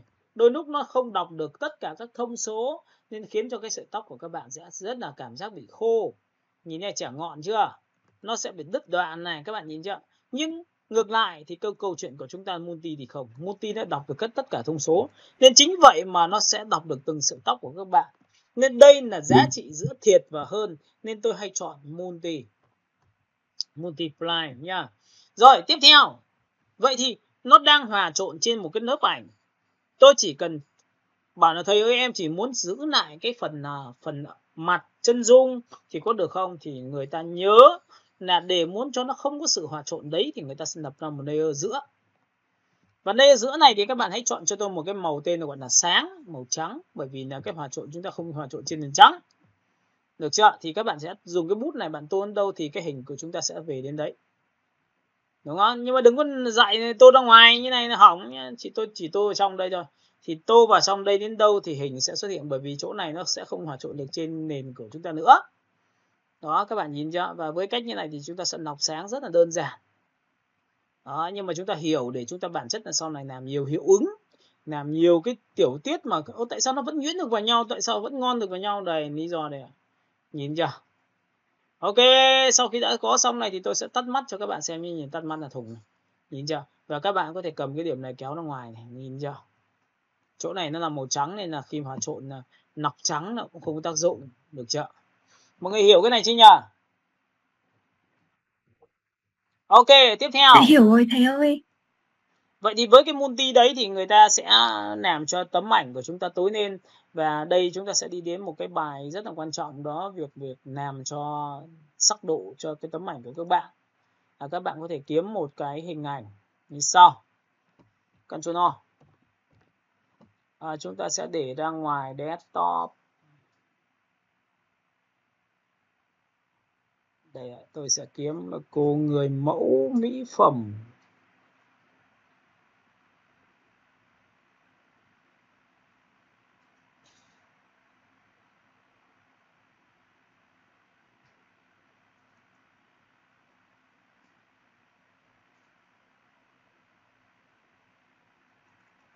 Rồi, sau khi đã có mỹ phẩm xong thì tôi sẽ vào đây và tôi sẽ tìm một cái ảnh cho các bạn. Các bạn sẽ nhìn thấy là ở đây thì chúng ta có rất nhiều những cái cô người mẫu mà các bạn có thể có chân dung. Tôi tạm thời tôi lấy một cái chân dung như này cho các bạn. Không biết có đủ lớn không? Nó khá to. Nhìn thấy chưa? Theo thông lệ bình thường thì tôi sẽ làm một cái thao tác của một cái ảnh màu đậm. Đây, tôi lấy cái này Ctrl A, Ctrl C. Sang bên này tôi ấn vào đây. Và các bạn để ý đoạn này cho tôi nhá. Nào, Shift kéo đây.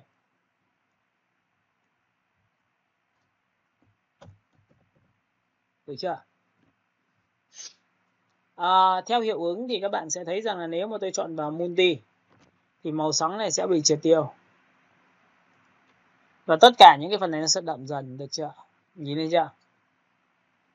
Vậy thay cho việc đây là cái sắc độ của một cái sọc ngang này thì tôi có thể lấy được trực tiếp từ cái ảnh cô gái này không ạ? Là các bạn nhìn này, để muốn làm sắc độ hay là vờn khối cho một gương mặt, cho một vật thể mà bạn mong muốn, có nghĩa là bạn rất muốn cái khu đậm nó đậm lên. Ví dụ hốc mắt, hốc mũi. Sau này có nhiều bạn là làm cho cái sống mũi có thể cao lên là do cái này nhá. Các bạn nhìn này, Ctrl G này. Các bạn đồng ý với tôi, nếu mà tôi ấn vào Ctrl G thì tôi có hai lớp ảnh nó trùng nhau. Và lớp trùng nhau như này thì lúc này tôi ấn tạm thời để cho các bạn biết là tại sao bệnh nhân bán. mà không dùng một cái màu khác, bởi vì khi nhân bản như này thì đúng cái vị trí của tấm ảnh đó nó là ghi hay là đậm hay là trung gian hay là sáng thì chúng ta phải biết. Ctrl Shift U.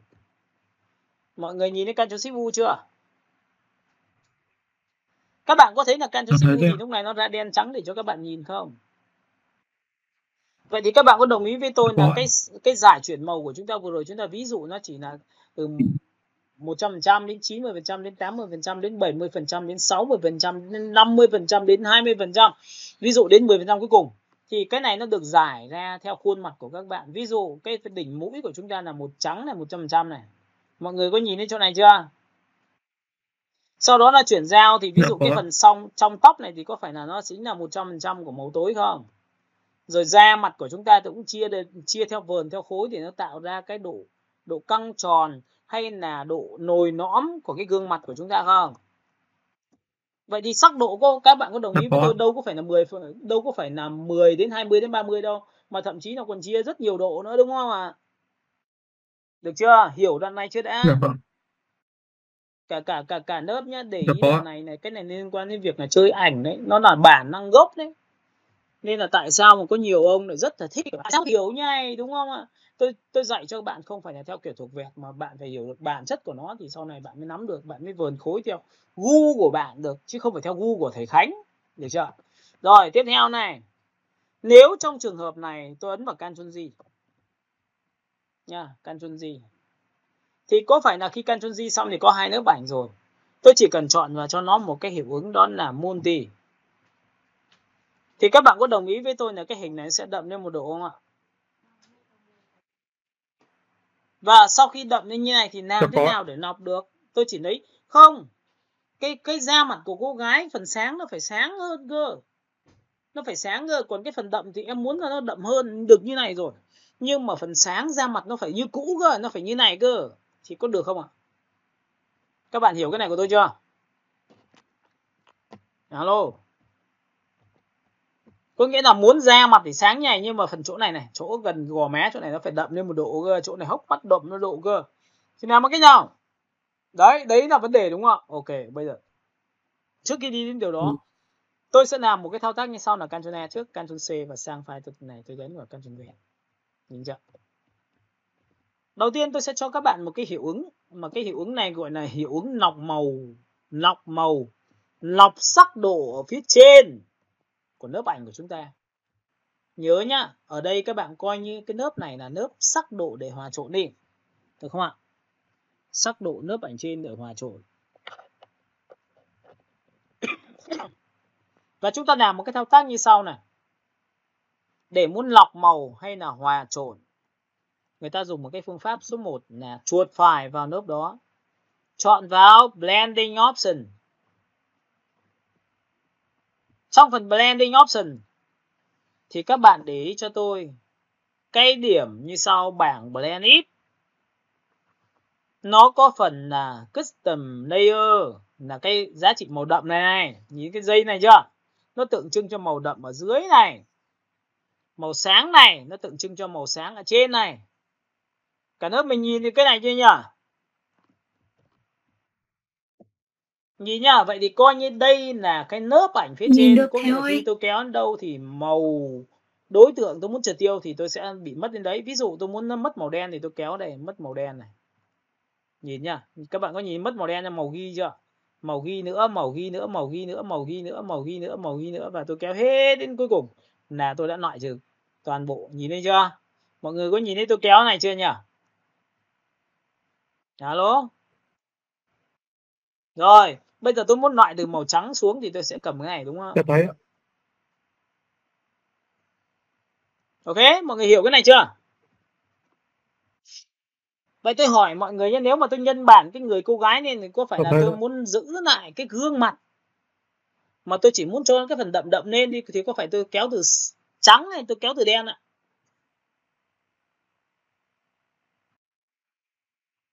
Giữ lại độ trắng của gương mặt. Giữ gương mặt sẽ là từ trắng. Thì bây giờ bạn kéo ở bên nào? Ví dụ đây nhá. Thì giữ từ đen. Coi như đây là một lớp ảnh. Vừa rồi tôi vừa nhân bản cho các bạn là cái cơ gương mặt đấy thì nó có đậm trung gian sáng, đúng không? Bây giờ kéo từ phần nào? Dạ Kéo vâng. từ phần Thầy kéo từ phần đúng không? Kéo từ màu đen đúng không? không, Kéo có từ nghĩa phần là kéo đen phần đen thì loại trừ phần đen thì lên còn tác trên. dụng gì nữa, bởi vì đang hòa trộn mà. Thì phải giữ lại phần đen chứ, sao lại tự nhiên mất phần đen của tôi được? Đúng rồi. Không ạ? Bạn phải kéo từ phần trắng thì nó mới thủng ra, thì nó mới nổ cái mặt ra Dạ chứ. vâng, dạ vâng. Nó mới nổ đúng rồi. cái phần sáng của gương mặt khi ánh sáng Dạ chiếu vào vâng. chứ. Mà cái đấy là cái phần là tôi muốn giữ Dạ vâng. mà. Nó phải trắng như ban đầu, nhưng mà phần khu đậm nó phải đậm hơn. Dạ vâng. Có đúng không? Đấy, thì hiểu như vậy thì sau này phần khối mặt thì mới tốt rồi chứ. Đúng Dạ không vâng. ạ? Đây là bản chất của nó đấy ạ. Rồi, ok. Vậy thì bây giờ sau khi mọi người đã hiểu rồi thì tôi tắt bỏ cái này đi. Bắt đầu tôi thực hiện thao tác như sau, là tôi ấn Ctrl G và tôi thực hiện thao tác là gì? Chọn một thuộc tính, đó là Multiply. Các bạn có thấy da mặt đậm hơn chưa? Cái phong cách này nó chỉ phù hợp với người nước ngoài nhá. Người Việt Nam người ta thích trắng cơ. Người ta không thích đậm đâu. Các bạn hiểu cái này chưa? Alo? Có một số vùng miền còn kỳ thị cái món này, ui da đen xì.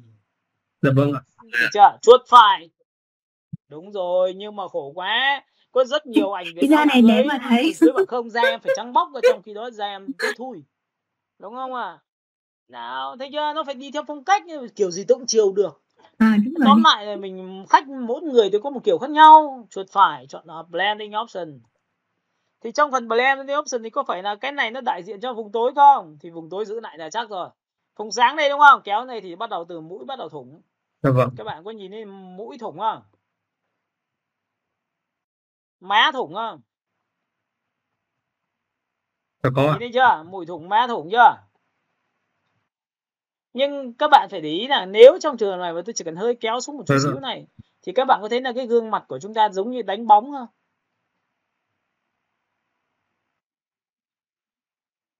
Thì thế người ta mới sinh ra cái bút. Tại sao cái bút nó lại có thể loại trừ cái phần cổ? Đấy, thấy chưa? Chuyên sâu hay không là đầu tiên phải bắt nguồn từ cái này. Sau đó là người ta mới bắt đầu mới học những bút, người ta mới kinh. Nên là có nhiều ông nhảy vào em muốn học blend màu, nhưng mà mỗi tội là cái bút của em lại không biết dùng. Thế thì làm sao mà chuyên sâu được? Tại vì tôi muốn chỉnh riêng cái mắt thôi, tôi muốn chỉnh riêng cái mồm thôi, tôi muốn chỉnh riêng cái môi thôi, đúng không? Thì các bạn nhìn này, tôi kéo vào đây. Thì đến phần này em có thấy là nó là khu vực đậm không? Nhìn chưa? Đúng da, đoạn này da trắng bóc rồi còn gì nữa. Đúng chưa? Nhưng chỗ này là đậm này, tôi muốn giữ lại được rồi, tôi muốn giữ hốc mắt được rồi. Thì các bạn nhớ cho tôi là trong cái phần này nó quy định cái điểm chấm đen bên này và điểm chấm ghi bên này được gọi là sắc độ của tấm ảnh thứ hai ở phía trên.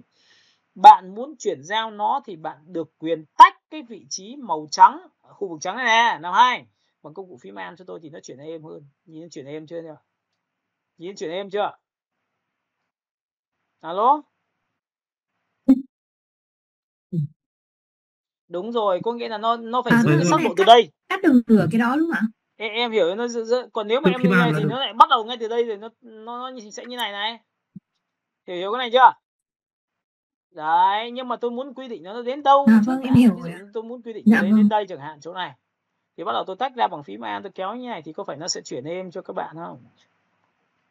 Được chưa? Hiểu cái này chưa đã? Rồi, sau khi mà đã phải nhìn bằng cả mắt nhé, chứ không phải mắt của ông Khánh đâu nhá. Được chưa? Ấn ok. Và sau khi làm xong này thì cái này nó xảy ra một vấn đề là chỗ này nó đang khá là đậm, thì người ta mới giảm cái phin đi. Phin thì nó sẽ giảm lượng đi, nhưng màu nó vẫn tươi được như cho các bạn. Các bạn sẽ nhìn thấy chỗ này chúng ta sẽ có đậm nhạt này, nhìn này. Đậm nhá. Bạn có thấy vùng đậm nó đậm hơn không? Mặt thì vẫn thế. Đấy. Dạ có ạ. Hiểu cái này chưa? Rồi, vậy thì cái giá trị mà các bạn vừa làm xong thì nó lại đem lại cho các bạn một cái thứ rất hay trong thiết kế của chúng ta, đó là tạo ra vùng đậm cho thiết kế của chúng ta, được đúng không? Ok, hiểu cái này chưa? Rồi, ở phần thứ hai nữa nhá. Bây giờ các bạn sẽ nhìn thấy từ cái multi này của chúng ta, nó có phần color burn và nano burn và darken burn. Đây chưa? Color burn này, nano burn này, darken color này, các bạn nhìn chưa? Thì riêng với color burn thì các bạn, đây là một trong những hiệu ứng dành cho ảnh gọi là gì, liên quan đến thiên nhiên. mà bạn muốn phủ màu, chơi màu theo kiểu giống như ảnh trên những cái tivi thì bạn nên dùng cái phương pháp này cho tôi, bởi vì nó sẽ làm cho cái màu của bạn cực kỳ đẹp. Có nghĩa là cái gì nó làm tối màu nhá, nó làm cho tối màu, nhưng nhớ nhá, nó làm cho tối màu nhưng nó lại làm cho màu nó tươi hẳn lên, và chúng ta sẽ sử dụng các opacity để làm ra cái tiêu chí này cho nó nha. Tôi cho các bạn xem. Ctrl Z nào, Ctrl O. Lúc này chúng ta sẽ chọn ra một cái biểu tượng, một cái thư viện ảnh.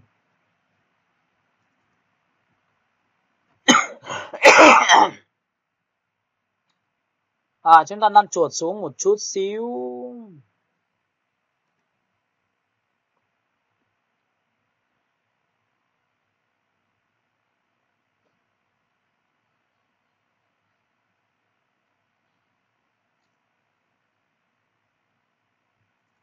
Đây, ảnh đồ họa rồi.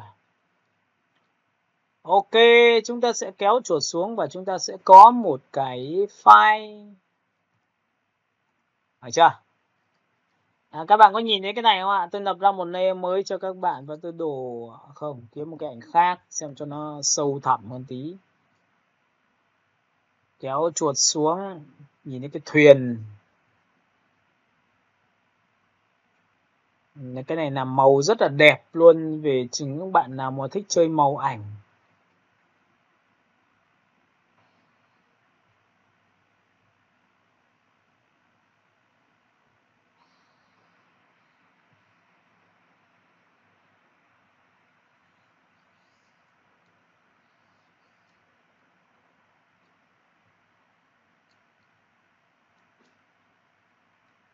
Ok, tôi chọn cái này đi. Rồi, mọi người sẽ nhìn thấy là lúc này thầy sẽ lập ra một layer mới và đổ cho nó một cái màu. Ví dụ các bạn có thể chọn một cái tông tím. Cái tông tím này nó có một cái rất hay cho các bạn là khi các bạn chọn vào cái phần Carbon, đây Carbon này thì màu này. Các bạn có nhìn thấy không ạ? Alo. Thì các bạn sẽ nhìn thấy màu nó rất là gắt. Cái này có thể áp dụng cho một số sản phẩm như là các bạn làm cho đấm bốc nha. Nhưng cái này nó rất hay chỗ là nếu mà các bạn giảm cái lượng opacity đi thì nó lại rất là đẹp. Nhìn thấy chưa? Ám tím nhá. Nhìn chưa? Này, trước sau này. Thấy chưa? Ok, bây giờ em muốn chuyển thành xanh lá cây được không? Hoặc là xanh này có được không ạ? Nhìn chưa? Thì ấn vào đây. Em có nhìn không? Alo? Nhìn nhá. Các bạn có nhìn thấy cái mà tấm ảnh của chúng ta đã thay đổi màu theo tông chưa? Những cái bầu trời như này người ta làm rất là nhiều tiêu chí nha. Và cái này thì thực ra là các bạn chỉ cần là chọn cho tôi một cái bảng layer. Trên cái bảng layer này nó có cái thuộc tính này, nó sẽ làm rất là nhanh hơn cho các bạn này. Các bạn nhìn này, cầm và kéo đây cho tôi. Lập vào một cái solid color. Sau khi solid color xong thì các bạn hãy chọn cho tôi một cái màu mà các bạn thích. Sau đó thì chỉ việc làm hòa trộn với Carbon. Nhìn thấy không? Trông màu rất là u ám. Cầm này kéo xuống dưới này, đẹp luôn. Phủ màu cực kỳ tốt. Nhìn chưa? Và các bạn sẽ thấy rằng là trong cái màu này các bạn thích tích đúp màu gì thì đấy là việc của mọi người. Nhìn đây nhá. Kéo này, tự tạo ra các loại màu này. Đấy. Các bạn nhìn thấy cái phần này chưa? Làm bầu trời ánh sáng. Đấy. Có nhiều người thì thích nào theo kiểu như thế này. Ok, mọi người hiểu cái này chưa nhỉ? Còn nếu mà trong trường hợp này mà bạn sẽ chọn vào thuộc tính này, bạn sẽ cầm và kéo ở đây cho tôi, nhìn thấy chưa? Bạn có nhìn thấy khi mà tôi kéo như này thì cái độ phin giảm xuống, độ màu nó vẫn tươi không? Cả nhà có nhìn thấy cái này không nhỉ? Alo? Đấy nhá, opacity thì giảm hết này, giảm tổng quan này, nhìn thấy không ạ? Alo? Nhưng khi phin thì lại cực kỳ oách chiến, có nghĩa là nó vẫn giữ được cái sắc độ tươi của màu đó. Nhìn thấy chưa? Mọi người nhìn trời chưa? Đó. Nhìn cảnh về đêm này, các bạn nhìn chưa? Nó sẽ rất là đẹp. Bạn có thể chọn một cái màu xanh lá cây, nó có thể chơi như thế này được cơ mà. Thấy chưa? Màu trông rất là văn gốc. Giống như là chúng ta học xem về tranh ấy, thì chúng ta có thể chọn những phương thức này. Và đã có rất nhiều những người mà khi ví dụ Ctrl O, chúng ta sẽ chọn đến một cái đầu nhà download.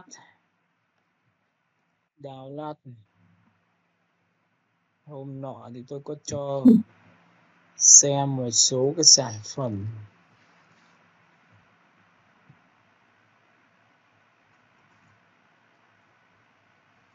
Chúng ta sẽ chọn vào biểu tượng.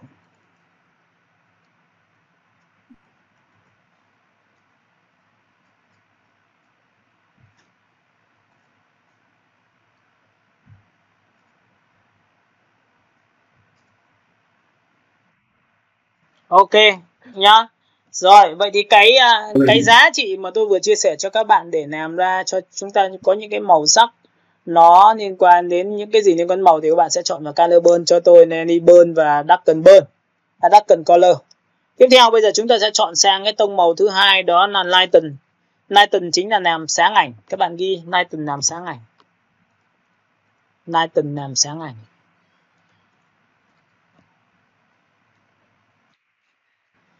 Đây, trước khi vào Lighten thì các bạn sẽ nhìn đây này. Tôi ấn vào Ctrl A, chọn hết Ctrl C. Và sang file thiết kế của chúng ta thì chúng ta sẽ làm sao? Chúng ta sẽ bật cái này lên. Đó. Thì cái Lighten của chúng ta nhé, nó đại diện cho khu vực làm gì? Làm sáng ảnh. Thì làm sáng thì màu tối sẽ bị triệt tiêu. Và cái này cũng tương tự như giá trị ở phía trên là Darken, là nó lọc từ giá trị 50% sắc độ đậm.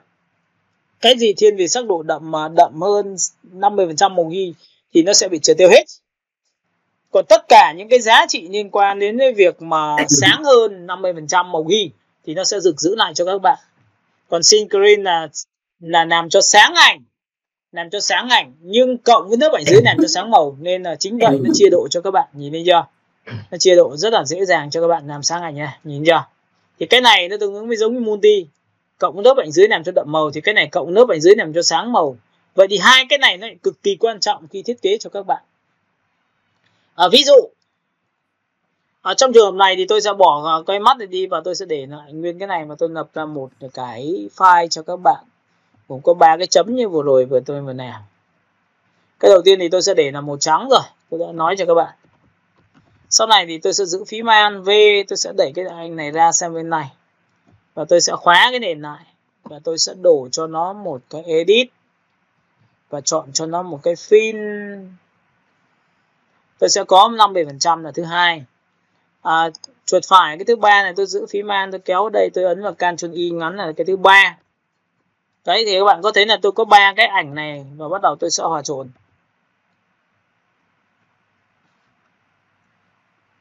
Các bạn sẽ nhìn thấy là khi tôi xổ xuống và tôi chọn vào Lighten thì các bạn sẽ nhìn thấy là toàn bộ tất cả những cái giá trị chúng ta khi làm. Lúc này chúng ta sẽ nhìn thấy là màu gì sẽ bị triệt tiêu hả? Nhìn chưa? Màu đen sẽ bị triệt tiêu, còn Screen thì nó sẽ làm sao? Nó sẽ làm màu đen sẽ bị triệt tiêu, nhưng cái khu vực nhá, khu vực của lớp màu ghi ấy nó sẽ cộng với lớp ảnh dưới làm cho sáng ảnh của các bạn lên. Màu trắng sẽ giữ nguyên lại. Nên chính vì vậy mà cái câu chuyện của chúng ta là khi mà chúng ta hiểu rằng là cái này làm cho sáng ảnh, còn cái này làm cho tối ảnh. Đây. Ví dụ như là khi mà các bạn có một tấm ảnh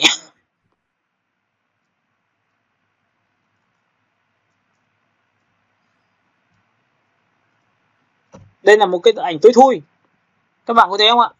Nếu tôi nhân bản cái này lên, tôi chỉ cần hòa trộn làm sáng ảnh, sáng luôn, Ctrl G sáng luôn.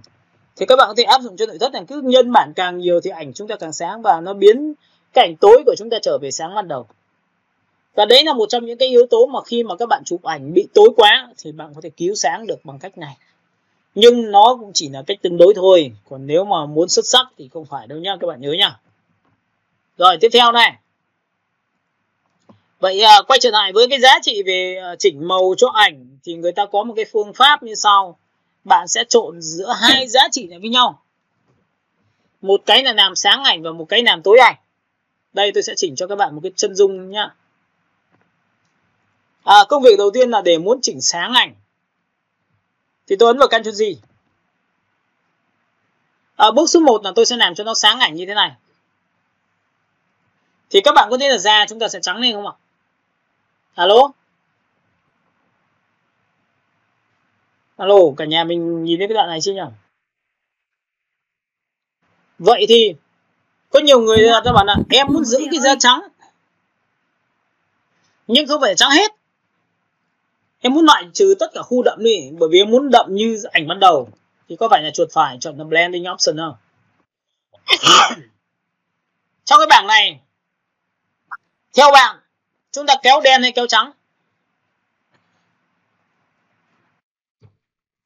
Muốn làm sáng, nhưng mà chỉ là sáng ví dụ như mũi, gò má, rồi trán thôi. Còn tất cả những cái kéo trắng là sai, kéo đen, bởi vì mình giữ để trắng mà. Hay kéo từ phần trắng đó. Đúng không? Thì em nhìn này, kéo vào đây thì có phải nó loại trừ từ tóc ra không? Cổ này, đến tóc này, đến vai này, đúng không? Đến đây chưa? Nhìn thấy chưa? Em thấy phần này chưa? Thì từ phần này em muốn chuyển êm ra thì giữ phím Alt tách ra. Dạ thế rồi. Tách ra nếu mới chuyển độ này, nhìn thấy chưa? Thì da mặt nó sẽ sáng lên một độ. Nhìn thấy chưa? Ok, hiểu cái này chưa nhỉ? Rồi, đã được phần sáng. Nhìn này, trước sau cho các bạn xem da mặt tự nhiên có khối hơn. Nhìn thấy có khối hơn chưa? Vẫn là tông màu đấy nhưng mà da mặt này có khối. Nó đẹp hơn. Là mỹ phẩm như này là chắc chắn chúng ta ăn tiền rồi. Bước số 2 cũng tương tự như vậy. Tôi lại nhân bản thêm một lần nữa là Ctrl G. Nhưng lúc này tôi lại làm hòa trộn làm tối ảnh. Có đúng không? Thì lại chuột phải chọn là blending option. Thì lúc này chúng ta phải loại trừ cái gì ạ? Muốn giữ sáng hay là giữ tối đây? Giữ tối thì phải làm bằng cái nào? Muốn giữ tối. Rồi, đúng rồi. Muốn giữ tối thì phải làm sao? Kéo sáng cái này ngược lại. Các bạn kéo từ trên xuống dưới như thế này. Và giữ phím Alt. Chúng ta kéo này nhỉ. Trong trường hợp này thì tôi đến đây thôi. Tôi kéo này đến đây. Và cái này tôi sẽ kéo nuôi lên đây. Đó, nhìn thấy chưa? Ấn OK. Và trong trường hợp này quá đậm thì tôi sẽ làm sao giảm cái fill xuống. Nhìn đây không ạ? Alo, và lúc này chúng ta kiểm tra ảnh trước và sau của chúng ta nhé. Nhìn này, trước này. Đây, ảnh ban đầu đây, giữ phím Alt tích vào đây. Ảnh ban đầu, các bạn sẽ nhìn thấy màu nó khá bị bệt. Nhưng khi tích vào đây thì bắt đầu màu đã có chiều sâu. Nhìn thấy chưa? Mọi người hiểu cái này chưa đã? Trước này. Cái này là thật thêm. làm sáng tối cho đúng rồi, cái cho nó đẹp hơn. Có nghĩa là nó trắng nhưng mà không bị mất khối. Em hiểu không? Nhà cái này là chuyên gia để làm cho mỹ phẩm hay cái gì đó thì các bạn sẽ làm dùng cái này. Còn bình thường thì chúng ta nhìn này, ảnh đây là ảnh trước này, và sau khi mà chúng ta ảnh sau chúng ta có như này. Trước, sau thì về tóc nó cũng có độ sâu, được chưa? Ok, thì đây là một trong những cái phương thức mà để các bạn sẽ phù hợp với những cái thiết kế như vừa rồi. Và tất nhiên là tại sao mà lúc mà chúng ta ấn vào Ctrl O, chúng ta sẽ tắt bỏ cái này đi hết nha. Chúng ta bạo dạn tắt đi đấy. Đây, chúng ta tắt đi này. Chúng ta ấn vào Ctrl O như thế này. Sau đó thì chúng ta sẽ chọn ra một cái thư viện ảnh. Sau đó thì chúng ta sẽ chọn vào một cái background. Sau đó thì chúng ta sẽ chọn vào biểu tượng là texture. Và tại sao cái phần texture của chúng ta này có một cái chấm sáng này? Có phải chấm sáng này khi mà em đưa sang thì có phải là em sẽ làm sao hả? Em sẽ khiến cho cái màu đậm này sẽ bị mất đi không em? Đúng không? Ctrl A, Ctrl C. Sang bên này là Ctrl V đúng không? Mọi người chúng có nhìn thế này không ạ? Vậy thì có phải là khi hòa trộn thì chúng ta chọn vào sáng ảnh như này thì có phải giữ lại cái đốm sáng này chúng ta không? Đúng chưa em? Và lúc này giữ shift kéo ra như này đúng không? Alo?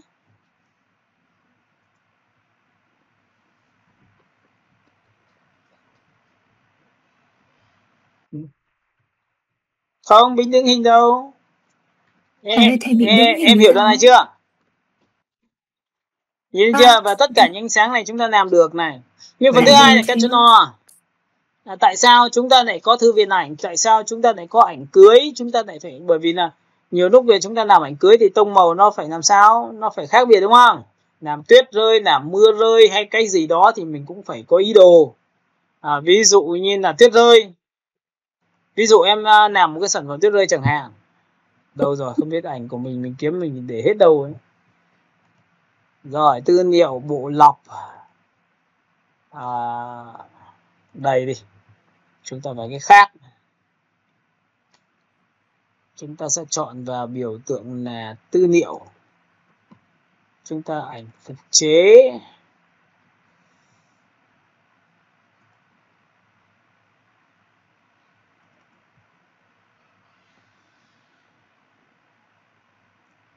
Nó sẽ nhiều kiểu để chúng ta lựa chọn. Ok, chúng ta chọn ở đây. Rồi, cho các bạn nhớ lại cảnh tình yêu tí. Rồi, các bạn có nhìn thấy không ạ? Các bạn có đồng ý với tôi là nếu liên quan đến ảnh mà chụp vào mùa đông thì cây cối có tươi được không ạ? Alo? Hả? Khó lắm ạ. Sờ sát nó không tươi đúng không? Chứ mùa đông cây thì vậy thì khi với tư duy là một người mà làm về ảnh blend màu cho người ta thì mình cũng phải làm nào cho nó lạnh đi chứ. Đầu tiên tông phải lạnh đúng không? Đấy, thấy chưa? Tông lạnh là phải biết nó nằm ở đâu. Vậy thì người ta có một cái cách như sau là các bạn có thể dùng một cái phương pháp là làm cho nó nhợt màu, hay là một cái phương pháp là chọn và trộn màu cho nó xanh màu lên như nào đấy. Thì tôi sẽ dạy cho bạn một chiêu thức nha. Cách làm cho ảnh xanh đỏ này. Lúc này chúng ta có window và chúng ta có kênh màu. Mọi người nhìn cái này chưa? Và trong cái phần kênh màu này người ta sẽ có 3 loại kênh màu như sau. Kênh màu red là kênh màu đỏ, kênh màu green là kênh màu xanh lá cây, và kênh màu blue là kênh màu xanh dương. Nhớ chưa? Có nhiều người bảo như thầy ơi đâu đỏ đâu ạ, em chưa hiểu. Rồi thì đấy, chúng ta chọn vào đây nhìn cho nó sướng. Ctrl K. Được chưa? Thì các bạn sẽ nhìn thấy là chúng ta khi mà chúng ta chọn, quên mất, từ tí. Edit chúng ta chọn vào đây. Chúng ta chọn vào interface. Trong cái phần này thì các bạn sẽ có một cái phần kênh màu đâu nhỉ? Sâu đây. Các bạn có nhìn thấy cái chỗ là sâu kênh màu. Khi tích vào đây một cái thì ngay tức toàn bộ cái màu của các bạn sẽ hiển thị đúng như nguyên bản. Các bạn có nhìn cái này chưa? Alo.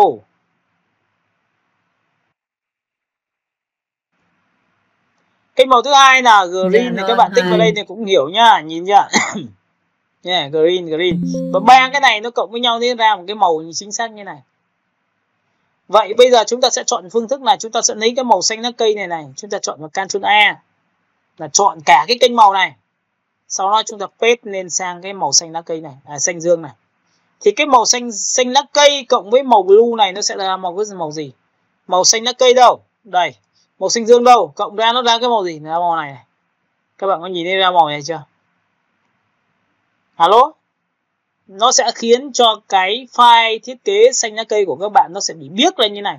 Nó lạnh lên 1 độ. Mọi người hiểu cái này chưa? Bắt đầu tôi làm nhá. Nào, chọn này, Ctrl A chọn hết này, Ctrl C copy này, copy cái kênh màu này. Sang bên này tôi ấn vào Ctrl V paste này. Thì lúc này sau khi paste lên thì bạn chỉ cần đưa thẳng trực tiếp lên RGB của các bạn là cái kênh màu trộn từ 3 kênh ấy. Vào đây thì màu của các bạn sẽ bị lạnh đi. Mọi người nhìn thấy màu lạnh chưa?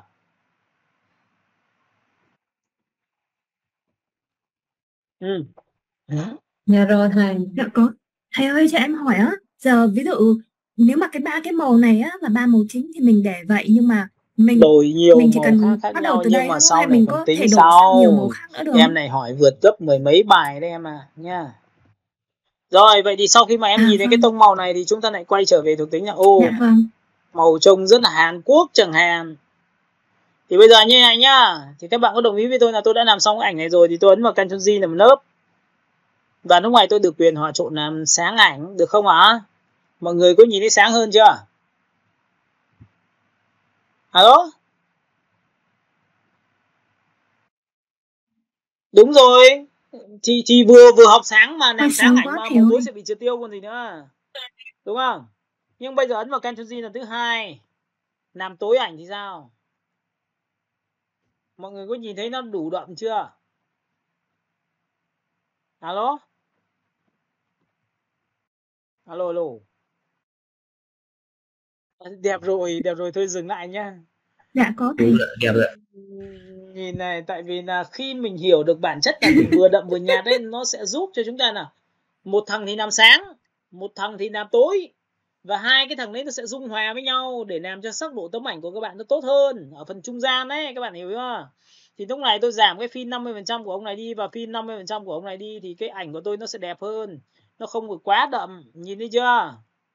Mọi người nhìn thấy đậm quá thì nó sẽ bị mất được chi tiết trong vùng tối. Ok, hiểu cái này chưa đã? Rồi, sau khi đã xong cái này thì bắt đầu các bạn mới phủ cho tôi một lớp màu cuối cùng, Ctrl O. Và cái này chính là phương pháp cuối cùng mà các bạn chọn vào thư viện ảnh. Thư viện ảnh của các bạn thì các bạn sẽ chọn đến phần background, phần texture, phần kéo xuống này thì các bạn sẽ nhìn thấy là những cái tuyết rơi của các bạn thì các bạn sẽ phải chọn vào đây. Đúng không? Trời lạnh rồi, Ctrl A, Ctrl C. Sau đó thì sang file thiết kế của các bạn thôi. Cái này không thích thì bỏ đi. Cái này thì không thích bỏ đi, cái này là Ctrl V. Và lúc này thì bạn thu nhỏ xuống chứ. Thu nhỏ lại chứ. Đấy. Ok, đặt vào đây. Và các bạn có đồng ý với tôi là sau khi làm xong đây thì các bạn hãy sổ xuống và chọn cho nó làm sao để mất màu tối không? Chọn vào đấy. Hay là màu sáng như vào đây. Mọi người nhìn cái này chưa? Alo. Và tất nhiên là bảo là thôi vậy thì có cái nào nó hơi vô duyên ở trước mặt cô gái không thì phải nhớ một điều rằng cái nào là vô duyên trước mặt cô gái thì phải chơi một cái trò như sau. Đó là biết cái vùng chọn hình tròn và vẽ qua đây chưa? Được chưa? Xóa nhảy cho nó đẹp này. Đấy, nhìn thấy cái vệt chưa? Có nhìn thấy cái vệt không? Alo. Đấy, đúng rồi, tại sao mình không dùng Shift F6? Thế cái này chỗ này là làm mờ được đi, sau đó mình xóa như này có phải là nó sẽ chuyên nghiệp hơn không em? Đúng chưa? Em hiểu cách nào không ạ? Đó thì các bạn có thấy rằng là trong cái vấn đề về nó là bắt nguồn cho việc blend màu, không những là cho sản phẩm mà là cho cả cái thiết kế về hình ảnh của các bạn nữa sau này cho nó chuyên nghiệp, đúng không? Sau đó thì còn có những người là Ctrl O, sau đó thì còn chọn cả tia mặt trời, ánh sáng mặt trời nữa chứ đâu có đơn giản đâu. Ở đây nhìn chưa? Ctrl A chọn hết, Ctrl C copy, sau đó thì sang file thiết kế đây, Ctrl V đây, có nhìn cái màu này chưa? Ctrl T và chuột phải là đổi ngược lại thì có phải ánh nắng nó sẽ chiếu từ bên này vào không? Đúng chưa? Và với cái này thì các bạn có thấy là tôi làm sáng ảnh thì có phải tôi lấy được cái này không? Mọi người có nhìn cái này không ạ? Bảo thầy ơi, nhưng mà em muốn là cái ánh sáng là trắng chứ không phải ánh sáng vàng. Thì Ctrl Shift U. Ctrl Shift U là biến bất cứ màu nào trở thành đen trắng hết. Nhìn thấy chỗ này chưa? Cả nhà mình có nhìn thấy cái này không nhỉ? Alo? Nhìn nhá. Ctrl Shift U. Nhìn thấy Ctrl Shift U chưa? Alo? Với cái này thì các bạn chỉ cần sổ xuống cho tôi và chúng ta chọn vào chụp làm sáng ảnh như này thì có phải là chúng ta sẽ là đi thiên về tông sáng không? Các bạn hiểu cái này của tôi chưa? Đấy, nó tùy thuộc theo tính chất mà mình làm thôi. Thì cái bài hôm nay thì tôi vừa giới thiệu cho các bạn về cái công cụ pen nhá. Tiếp theo đến bài hôm sau thì chúng ta sẽ đọc ghi liên quan đến một số cái thứ làm hiệu ứng. Nhưng với cái bài này thì các bạn sẽ lưu ý cho tôi là ngoài giá trị bạn làm, tôi nhắc lại cái làm sản phẩm cho nó kỹ rồi. Phần thứ hai làm sao để cho nó chính phụ này. Thứ ba là các bạn hiểu thế nào để gọi là làm cho vờn khối này. Biết vờn khối đúng không? Bây giờ sau này khi các bạn làm xong thì tất cả những sản phẩm là bạn muốn là nọc sáng hay nọc tối trên cái sản phẩm đấy để cho nó đậm hơn, nó đẹp hơn thì bạn có thể dùng cái phương pháp là blending option đấy. Bạn muốn lấy sáng hay lấy tối thì cái phải là sản phẩm nó sẽ sâu hơn thì nó trông nó trong trẻo hơn thôi. Dạ vâng. Mà trong trẻo hơn thì nó không khác cái chụp còn hơn cả studio luôn nha. Ok, hiểu cái này chưa? Dạ vâng. Này Rất là thấy cái hay bởi vì bài em thích cái ảnh. phần hoa trộn là rất là hay thật. Thực ra là sau này thì nó có nghĩa là khi mà em đủ độ rồi thì em xem những cái mà video của những cái thầy dạy nước ngoài ấy, thì mình mới ngấm được là tại sao họ làm như này. Đôi lúc mình còn biết là họ đang làm thừa một công đoạn cơ, em hiểu chưa? Có nghĩa là nhiều lúc ấy mình đi làm theo ý của họ ấy thì làm đúng được, nhưng mà bỏ ra phát là coi như mình chết bởi vì mình không có hiểu. Đó, nên là Vâng. khi hôm nay chúng ta hiểu rồi thì bắt đầu chúng ta mới ngồi chúng ta tính. Dạ vâng. Bởi vì muốn theo cái nghiệp ảnh nha, tôi cũng nói luôn là bạn nào trong lớp mình mà theo cái nghiệp và chơi chụp ảnh chuyên nghiệp hay không đó thì phải hiểu, bởi vì sau này mỗi người có một gu. Tôi cũng quá nhiều học viên ở trong ở miền trong mà các anh chị mới lớn tuổi rồi mà chơi ảnh oách lắm.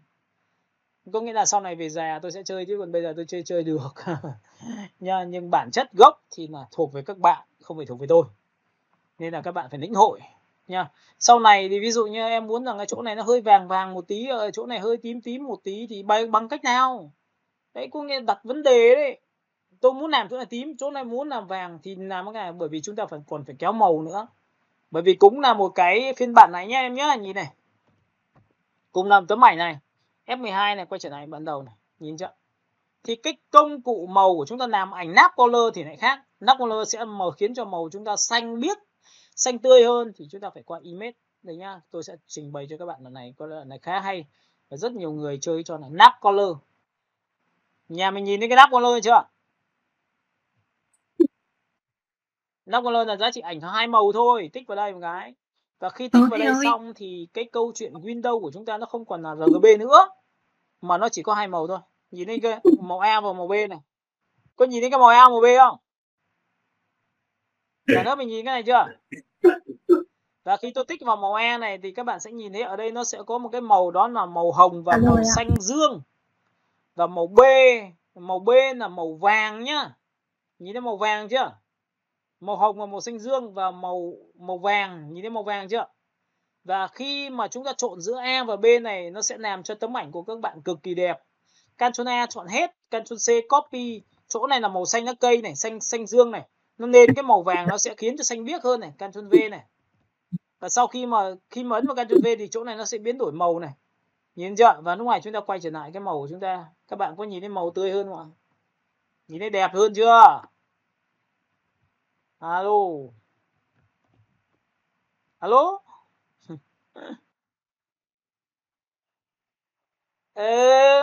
Thì cái quan trọng nhất là em tạo ra màu nạ mà Hàn Quốc nó phải thế chứ. Nó nạ nhìn thấy môi người ta anh vàng này chưa? Son vàng này nhìn chưa? Và sau khi từ cái phiên bản này người ta mới quay trở lại image, rồi người ta trở về cái hệ màu bình thường, không là dùng cái màu nap color nữa mà RGB thì lại trở về bình thường đúng không? Em là có thể tăng nó một độ nữa là Ctrl A, Ctrl C, sau đó là sang bên này thì Ctrl V xem có được không? Nhìn này. Nhá. Và lúc này em nhìn này, Ctrl G lên một độ màu nó sẽ khác biệt. Màu nó sẽ tươi hơn rất là nhiều, ví dụ màu multi này. Nhìn chưa? Làm sáng ảnh là Ctrl G một độ nữa là làm tối ảnh này. Được chưa? Và với cái màu như này, chúng ta chỉ cần áp dụng thêm một cái đoạn cuối cùng nữa là ra được màu cổ điển của đám cưới rồi. Ví dụ, chúng ta chỉnh vào đây 50%, cái này tôi chỉnh vào đây. Đấy nhá, đến đây rồi. Để ý này. Thường thường những cái ảnh cổ điển ngày xưa ấy, người ta hay phủ lên một cái lớp vàng. Có nghĩa là nó vàng nhờ nó khiến cho cái sắc độ tấm ảnh á, vậy thì người ta mới phủ lên lớp cuối cùng này. Các bạn nhìn này, tôi chọn vào biểu tượng là solid color. Mọi người nhìn solid color chưa? Alo. Và cái màu tương phản thì tôi sẽ chọn là màu xanh. Màu xanh thì đối nghịch với màu xanh là màu gì các bạn biết không? Alo. Đúng. Vậy thì có phải là làm cho màu cổ điển của chúng ta làm về ảnh Việt áo cưới cổ điển chẳng hạn thì người ta sẽ làm cho ám vàng, thì ở đây nó sẽ có một lệnh là đảo ngược màu. Nhìn thấy cái giá trị mà khi mà chúng ta chọn chưa? Nhìn thấy chưa? Các bạn có nhìn cái này không ạ? Đó, thì những cái ảnh này thì lại nó mang tính chất hơi cổ điển ngày xưa, và lúc này bạn sẽ cầm rồi kéo này xuống dưới. Nhìn thấy không? Mọi người có nhìn thấy không ạ? Alo? Tóc phủ. Thầy ơi, em muốn tạo ra cái hình đúng rồi, muốn tạo ra cái màu như có này nghĩa là phải hai cái màu đối lập cái nhau màu chúng ta đang dùng hòa trộn là cái chế độ đối lập màu. Có nghĩa là em chọn màu xanh thì khi chọn vào hòa trộn này, được chưa? Thì nó sẽ đảo ngược lại để thành vàng. Em hiểu không? Có nghĩa là khi em kéo như này nhá, em nhìn thấy nó phủ vàng á. Ở phần sáng thì nó lại vàng, nhưng phần đậm bên trong thì lại phủ xanh. Đúng rồi. Xanh đối ngược với vàng. Có nhìn thấy cái này không ạ? Rồi nha. Thì bản chất nó nằm ở chỗ nào nữa? Thì nó cũng là cái giá trị color burn của các bạn cũng là theo tương tự như vậy. Color burn tại sao nó lại là một cái thứ rất hay? Bởi vì nó chia cho chúng ta là trung gian. Trung gian của chúng ta muốn thiên về màu gì? Muốn thiên về màu vàng thì chúng ta kéo sang vàng. Nhìn thấy kéo sang vàng nha, nó vàng chưa? Nhìn không? Đây là trung gian mà. Thì bạn muốn thêm đỏ, da hồng này nhá, được chưa? Nhưng phần thứ hai nó còn hai cái phần rất quan trọng là shadow. Shadow là vùng tối. Mà vùng tối mà chúng ta vừa rồi chúng ta bảo là vùng tối màu xanh thì vùng trắng nó phải màu vàng. Đây vùng tối đây, shadow đây thì bạn kéo đây thì tự khắc vùng tối sẽ tóc ở chỗ này nó sẽ xanh hơn. Có nhìn thấy chỗ này lại tươi hơn không ạ? Em có nhìn thấy ảnh Việt áo cưới bắt đầu lại trông lại khác chưa? Rồi này, sổ xuống này, cuối cùng là vùng sáng là highlight là vùng sáng đây. Thì bắt đầu em muốn ám vàng thì em cầm em kéo vàng lên. Hiểu cái này chưa đã? Ok. Nhìn thấy ảnh cưới tôi chưa? Alo? Đấy đang quay mà. Thầy ơi, chắc là thầy phải cho cả lớp coi thầy. Mọi người có hiểu rằng là khi mà chúng ta học đến về sau cái phần blend màu ấy là phần mà chúng ta sẽ phải chiêm nghiệm, và chúng ta sẽ phải là khi qua một cái công cụ thì chúng ta phải nghĩ rằng là cái này nó so với cái kia như thế nào, chứ không phải là chúng ta Ctrl L, Ctrl M, Ctrl B xong thì dạy một tí là xong thôi. Nhưng mà chúng ta kết hợp nhau lại thì nó sẽ làm ra rất là đẹp về cái ảnh của các bạn.